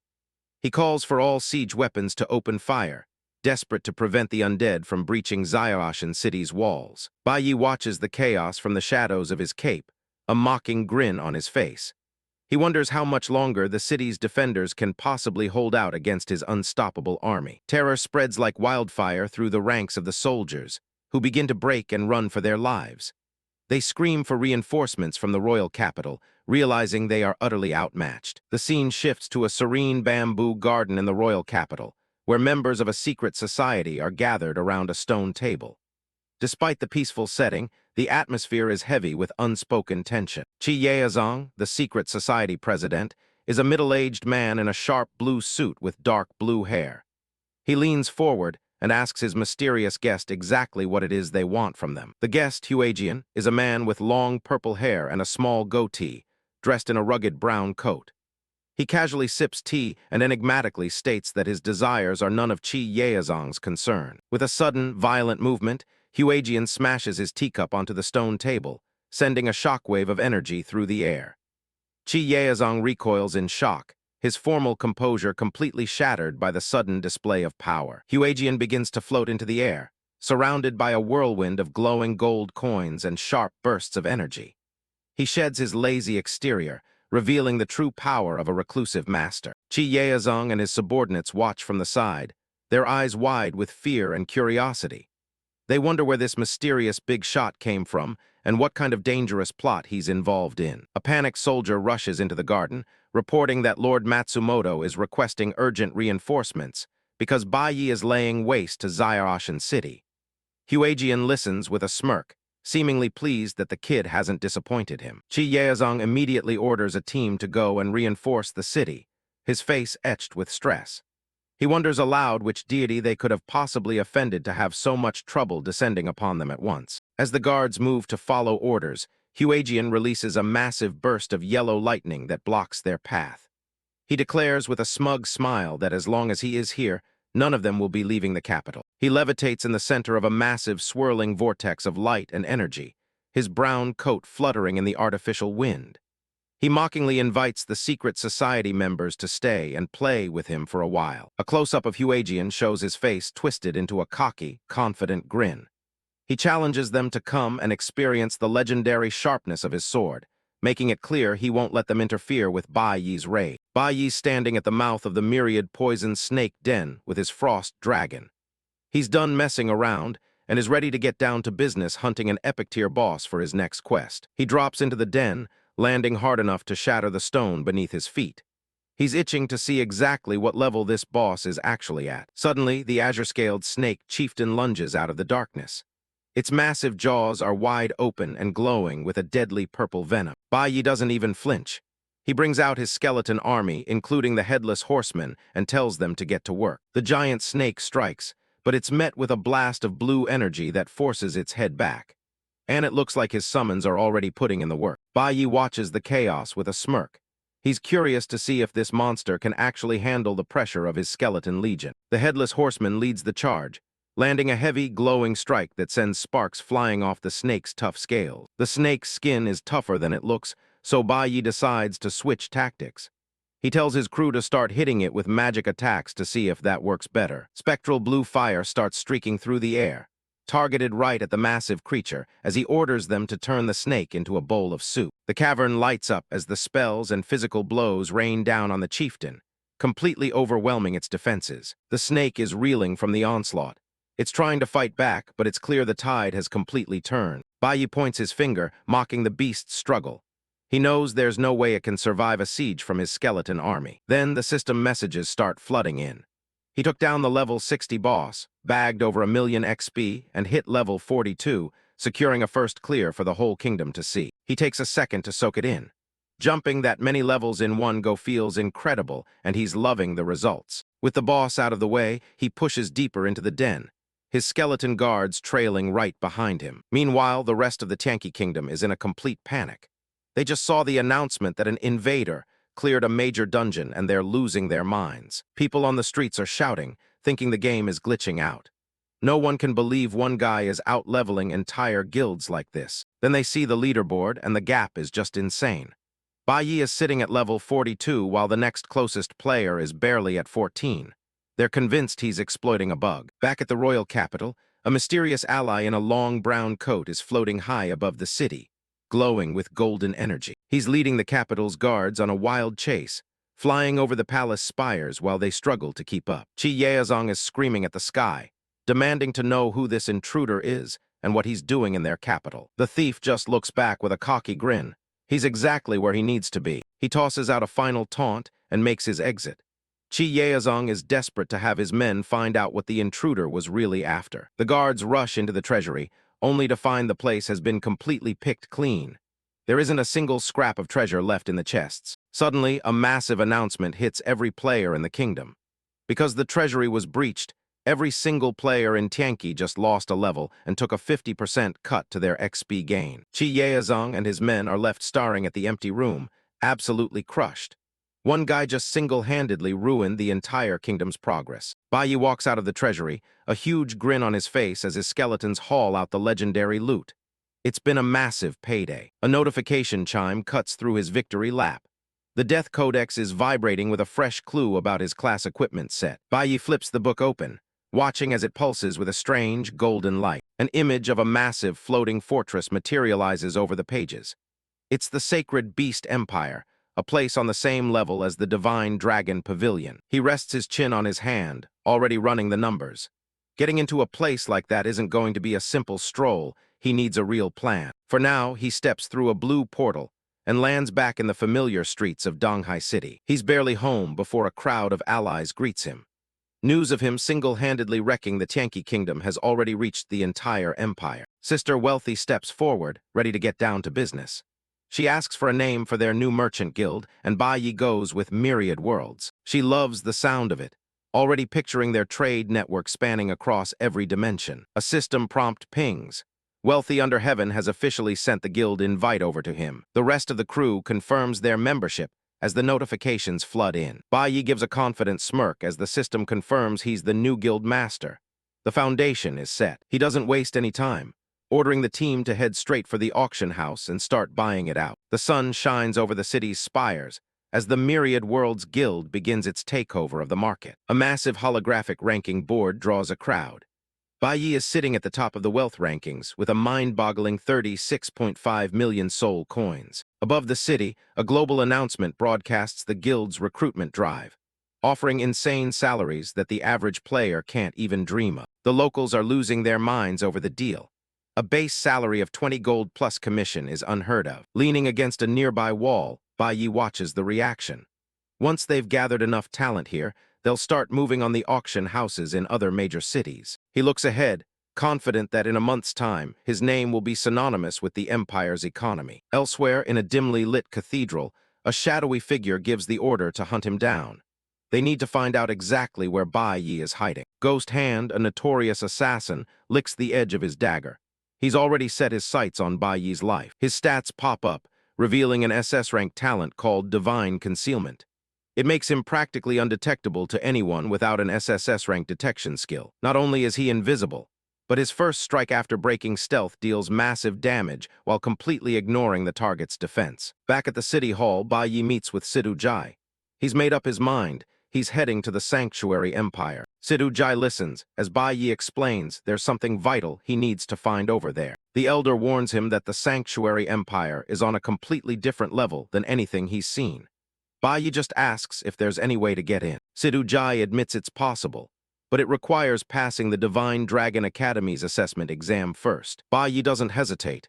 He's ready to take the exam right then and there. Seeing his determination, Sidu Jai stands up and grips his ornate staff, deciding to give the kid a hand. He conjures a swirling vortex of orange energy, warning Bai Yi that while he can open the door, the boy will have to walk the rest of the path alone. As Bai Yi disappears into the portal, Sidu Jai just sighs, muttering about the pure arrogance of youth. Bai Yi lands in the Linksea wilderness, greeted by a system prompt and a herd of rhinos grazing in the distance. One of the rhinos catches his scent and locks eyes with him. Suddenly, the peaceful scenery turns into a stampede. The rhinos charge straight for him, catching him totally off guard. Before they can trample him, a skeletal knight drops in and smashes them into the dirt. Bai Yi wipes his brow, thankful for the save. He barely has time to breathe before he feels a wave of intense heat from behind. A level 110 flaming lion emperor roars, its body wreathed in dark gold flames. This is the real boss of the exam area. Bai Yi's jaw drops. A level 110 boss is a hell of an assessment for a newcomer. He quickly waves his hand, summoning his best guys to the field. It's time for the undead to earn their keep. His armored skeletal warriors charge into the fray without a second's hesitation. A massive energy blade cleaves through the air, slamming into the lion with explosive force. Bai Yi grips his shirt, sweating. He knew this wouldn't be easy, but seeing the damage output up close is still a shock. Bai Yi points his staff toward the boss, commanding his ranged units to open fire. A squad of skeletal archers and mages ready their weapons, wreathed in magical energy. A massive explosion erupts at the center of the battlefield, sending clouds of dust and debris flying everywhere. As the smoke clears, the flaming lion emperor stands completely unharmed, its red eyes glowing with predatory intent. The beast lets out a deafening roar, its mane igniting into a tower of white-hot flames that scorch the surrounding grass. A group of skeletal mages raise their hands, casting a multi-layered defensive barrier to shield Bai Yi from the intense heat. The temperature continued to skyrocket as the boss unleashed its full aura. Wiping sweat from his brow, Bai Yi watched as his skeleton mages were reduced to ashes. He realized it was time to stop holding back. He calls for his most powerful companion, Frost, his hand glowing with a frigid blue light as he prepares the summon. The skeletal ice dragon, Frost, dives from the sky and unleashes a concentrated beam of absolute zero energy directly at the lion. In an instant, the flaming lion emperor is encased in a massive jagged block of ice, with massive damage numbers ticking over its head. Bai Yi gives a cocky smirk, having expected the beast to put up more of a fight than that. He spoke too soon.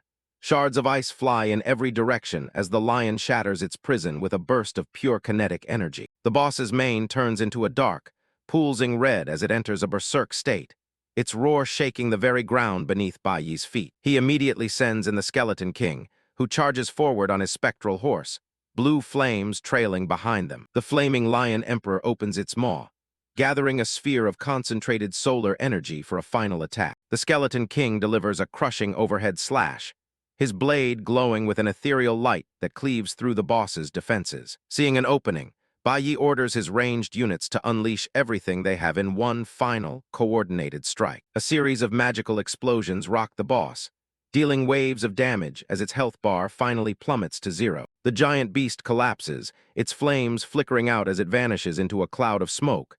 Bai Yi stands over the site, catching his breath. System prompts flood his vision, confirming he's received a hoard of gold coins and rare materials like the Crystal of Rage. He begins to walk away, while nearby, a voice notes that his clearing speed is only possible for someone with a hidden class. A young man wearing a wide-brimmed red hat and a matching cloak introduces himself as the receptionist for the academy. He congratulates Bai Yi on being the 1709th student to pass the assessment, and opens a swirling golden portal to lead the way. Bai Yi steps through the portal, curious to see what passed through just like that. He wants to see just how impressive the academy is. They step out onto a grand campus filled with majestic towers, their white spires reaching high into the clear blue sky. A stocky guy with messy hair named Berserk Blood Chenchin jogs over, immediately asking Bai Yi what kind of class talent he has. Bai Yi introduces himself as a simple necromancer, making Chenchin assume he must have an incredibly powerful hidden variant. A quick scan reveals that Chenchin is a level 49 blood sacrifice priest, an actual hidden class user himself. Bai Yi just shrugs and clarifies that he's just a normal necromancer, leaving Chenchin stunned that he managed to pass with a standard class. They arrive at the front of a massive, modern-looking complex called the Greenland Club. Both students look up at the impressive architecture with wide grins, thinking they've hit the jackpot with their new housing. The receptionist quickly bursts their bubble, pointing away from the luxury building toward a much more basic housing block. He explains that until they earn a spot on the academy's leaderboard, they're stuck in the normal freshman dorms. Their conversation is interrupted by a group of upperclassmen who laugh at the newcomers for being so naive. Two arrogant mages, a venom warlock and a forbidden spell mage, mock them for having ordinary classes and zero rank. Chenchin clenches his fist and snaps back, but Bai Yi places a hand on his arm, telling him not to be impulsive. The girl with green hair just laughs harder, calling Chen a fat kid, and offering to play with him if he's that eager. Bai Yi pulls his new friend away, pointing out that they aren't strong enough to take these guys on yet and should go rest. He watches the bullies walk off, deciding it's best to keep his true strength hidden while he figures out how this school works. The receptionist opens the door to their new room, telling them to settle in for the moment. He reminds them that the induction ceremony at the Divine Dragon Square starts in exactly 1 hour. Back at the Myriad Worlds Guild headquarters, the news of Bai Yi's enrollment has caused a stir among the staff. Sister Wealthy and her associates discuss the academy, nodding that it's a place reserved only for those at the absolute pinnacle of talent. Sister Wealthy tells her guild members to focus on their training, while she handles the management of the Merchant Guild. In the courtyard of the Divine Dragon Academy, rumors swirl among the new students about the legendary dean. Berserk Blood Chen asks Bai Yi if he's heard anything about the dean of the academy, but Bai Yi simply shakes his head. The dean, a tall elder with silver hair and a black eye patch over his right eye, steps to the microphone to welcome the students. Addressing the crowd, the dean speaks of the academy's centuries-long history as the premier institution on the continent. As students spar in the distance, the dean reminds them that only the truly strong are qualified to remain at the academy. A close-up of the dean reveals a stern, authoritative expression as he warns the freshmen that the real cruelty begins now. The dean addresses the crowd at the Divine Dragon Academy, standing tall with a massive dragon monument towering behind him. He makes it clear that they run on a strict system of elimination, where the only way to survive is to climb the leaderboard. The students eat it up, pumping their fists and chanting for more power as the reality of the academy's hierarchy sinks in. The dean signals for the introduction of the 4 grand mentors as colored portals begin to manifest on the stage. Bai Yi and Chen watch with focused interest as the atmosphere around the stage begins to shift. He Shitong, the spectacled head of the nature department, steps forward with a massive container strapped to his back. The head of the power department, Bai Hu, makes an appearance, his muscular frame and scarred face intimidating the students. Lelouch, the head of the magic department, stands with a calm and refined air in his sharp white and blue uniform. Amanda, the head of the death department, is introduced, her gothic appearance and coiled whip commanding immediate attention. The 4 grand mentors stand together, representing the pinnacle of power that the students will now strive to attain. Excitement ripples through the crowd as students debate which of the 4 prestigious schools they should choose to join. Chen leans in and whispers to Bai Yi, warning him that he might be in trouble if he chooses the School of Death. He claims that Amanda is rumored to have special fetishes involving her whip, making her a terrifying instructor. Bai Yi smirks, completely unbothered, and admits that he thinks he's going to love it at the academy. Amanda stands before a swirling purple portal, instructing the new recruits for the School of Death to enter first. As Bai Yi prepares to step through, Amanda suddenly calls out to him, telling him to wait for a moment. Amanda's eyes glow with an intense light as she notes that Bai Yi exudes a unique and powerful aura of death. Bai Yi keeps a straight face, casually claiming that he's nothing more than an ordinary necromancer. Amanda remains skeptical, wondering how such a powerful aura could come from an ordinary class, while Bai Yi hides his true thoughts. The next day, class is officially in session at the School of Death. Amanda stands at the front of the room, making it clear right away that she isn't interested in pleasantries or wasting time. Without missing a beat, she jumps straight into the first lesson, Summoned Beasts. She provides a demonstration of her power, summoning a towering hellfire demon made of burning rock and flame. Amanda explains that the strength and capabilities of a summoned beast are directly tied to the caster's own power level. She points out that while enrollment is low, the School of Death remains one of the Academy's most formidable paths. Bai Yi watches with a smirk, while another student asks Amanda if they will have the chance to explore a ruin. Amanda realizes the students are predictably eager to see a ruin, though she knows the dangers they pose. Amanda stands before her new students, making it clear that a trip to a ruin would be a suicide mission at their current level. A hulking golem of fire and stone looms behind her as the class questions why these places are so much deadlier than a regular dungeon. The professor doesn't sugarcoat the threat, purple energy swirling around her hand as she explains the catch. These ruins are entirely random and only appear once, meaning there's no way for anyone to map them out or prepare for what's inside. Bai Yi seeks clarification, asking if a ruin truly disappears from the world once it has been successfully cleared. Amanda confirms this, adding that ruins are exponentially larger and more complex than standard secret realms. She reveals that the ultimate goal of clearing a ruin is to find the single divine artifact hidden somewhere within its boundaries. The mere mention of divine artifacts causes a wave of excitement to wash over the class of freshmen. Amanda holds up a single finger, reiterating that every ruin contains exactly one of these powerful legendary items. The students begin to plead with Amanda to take them to see a ruin, even if they only look at it from a distance. Amanda gives a cold, knowing smile and decides to let them experience the aura of death by taking them to a ruin's entrance. The students cheer in excitement as they prepare to follow Amanda through a new departure portal. Bai smirks to himself, finding the academy to be far more interesting than he had initially expected. A violent vortex of purple energy swirls as the class begins to step through the gateway to the ruin. The massive, ornate stone gate of the ruin looms under a heavy yellowish sky, partially obscured by low-hanging clouds. Amanda stands before her class, pointing up at the towering structure and identifying it as the entrance to a ruin. She explains that while this is only a beginner-level ruin, its various entrances are hidden all across the continent. Bai looks up at the massive gate in awe and asks Amanda when it is expected to open. Amanda notes that the opening times are entirely random, and that once open, the gates remain active for only 5 minutes. Bai stands back from the group, his hand on his chin as he absorbs the strategic details about the ruin's mechanics. Without warning, a loud sound echoes through the area, and the entire landscape begins to tremble violently. Bai's eyes widen in surprise as he feels the ground beneath his feet shaking,